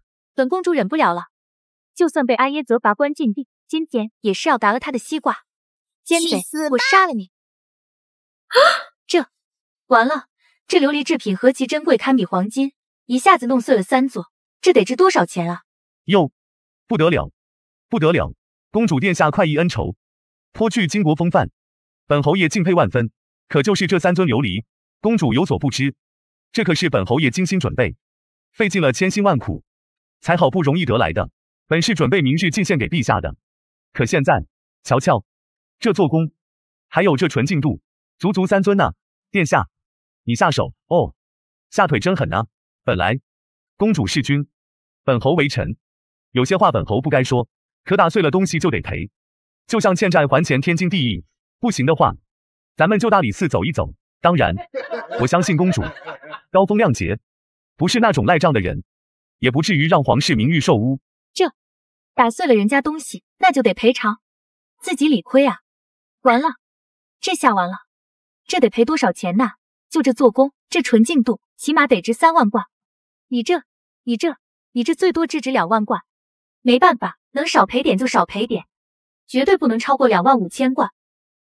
只不知殿下是刷卡还是现金？哦，不对，是直接现钱，还是用房契与封地来抵？刁民呐，这小畜生要上天了，坑不到朕的钱，直接对朕女儿下手了，坑蒙拐骗抢，他这是五毒俱全，样样精通啊！哼，不过朕倒要看看，你到底要唱什么戏？你这琉璃成色也不是太好，最多2万2千贯，休想再多了。行了，砍价，自古便是你们女孩子的强项。既然公主都如此说了，那就依公主所言，就当交个朋友。只不知殿下是刷卡还是现金？哦，不对，是直接现钱，还是用房契与封地来抵？这2万5，可这也是一笔天文数字啊！我虽身为皇室公主，千金之躯，可收入却不多啊，而且府上开支又大。至于房契与封地来抵，那绝不可能。公主府与封地，那可是阿耶封赏的，如果胆敢拿来抵债，那可是大罪。要不本侯给公主出个主意，我看殿下身手不错，我身边又缺个武艺高强的侍卫，要不就为公主破个例，只需写张欠条，以后呢，就给本侯做个贴身侍卫，月俸8贯，年底还有一笔奖金，用于抵债。当然，公主有了余钱，也可以随时提前还款，什么时候还清了，咱们就一笔勾销，如何？你自己身为堂堂皇室公主，千金之躯，怎能给人做侍卫？传出去还丢了皇家的脸面。若是公主怕此事传出去，那大可放心，本侯手下的人嘴巴紧得很，而且在外人面前，本侯爷定当隐瞒公主身份，保全公主名誉。那就按侯爷所说的办吧。没办法，谁让自己实在太穷呢？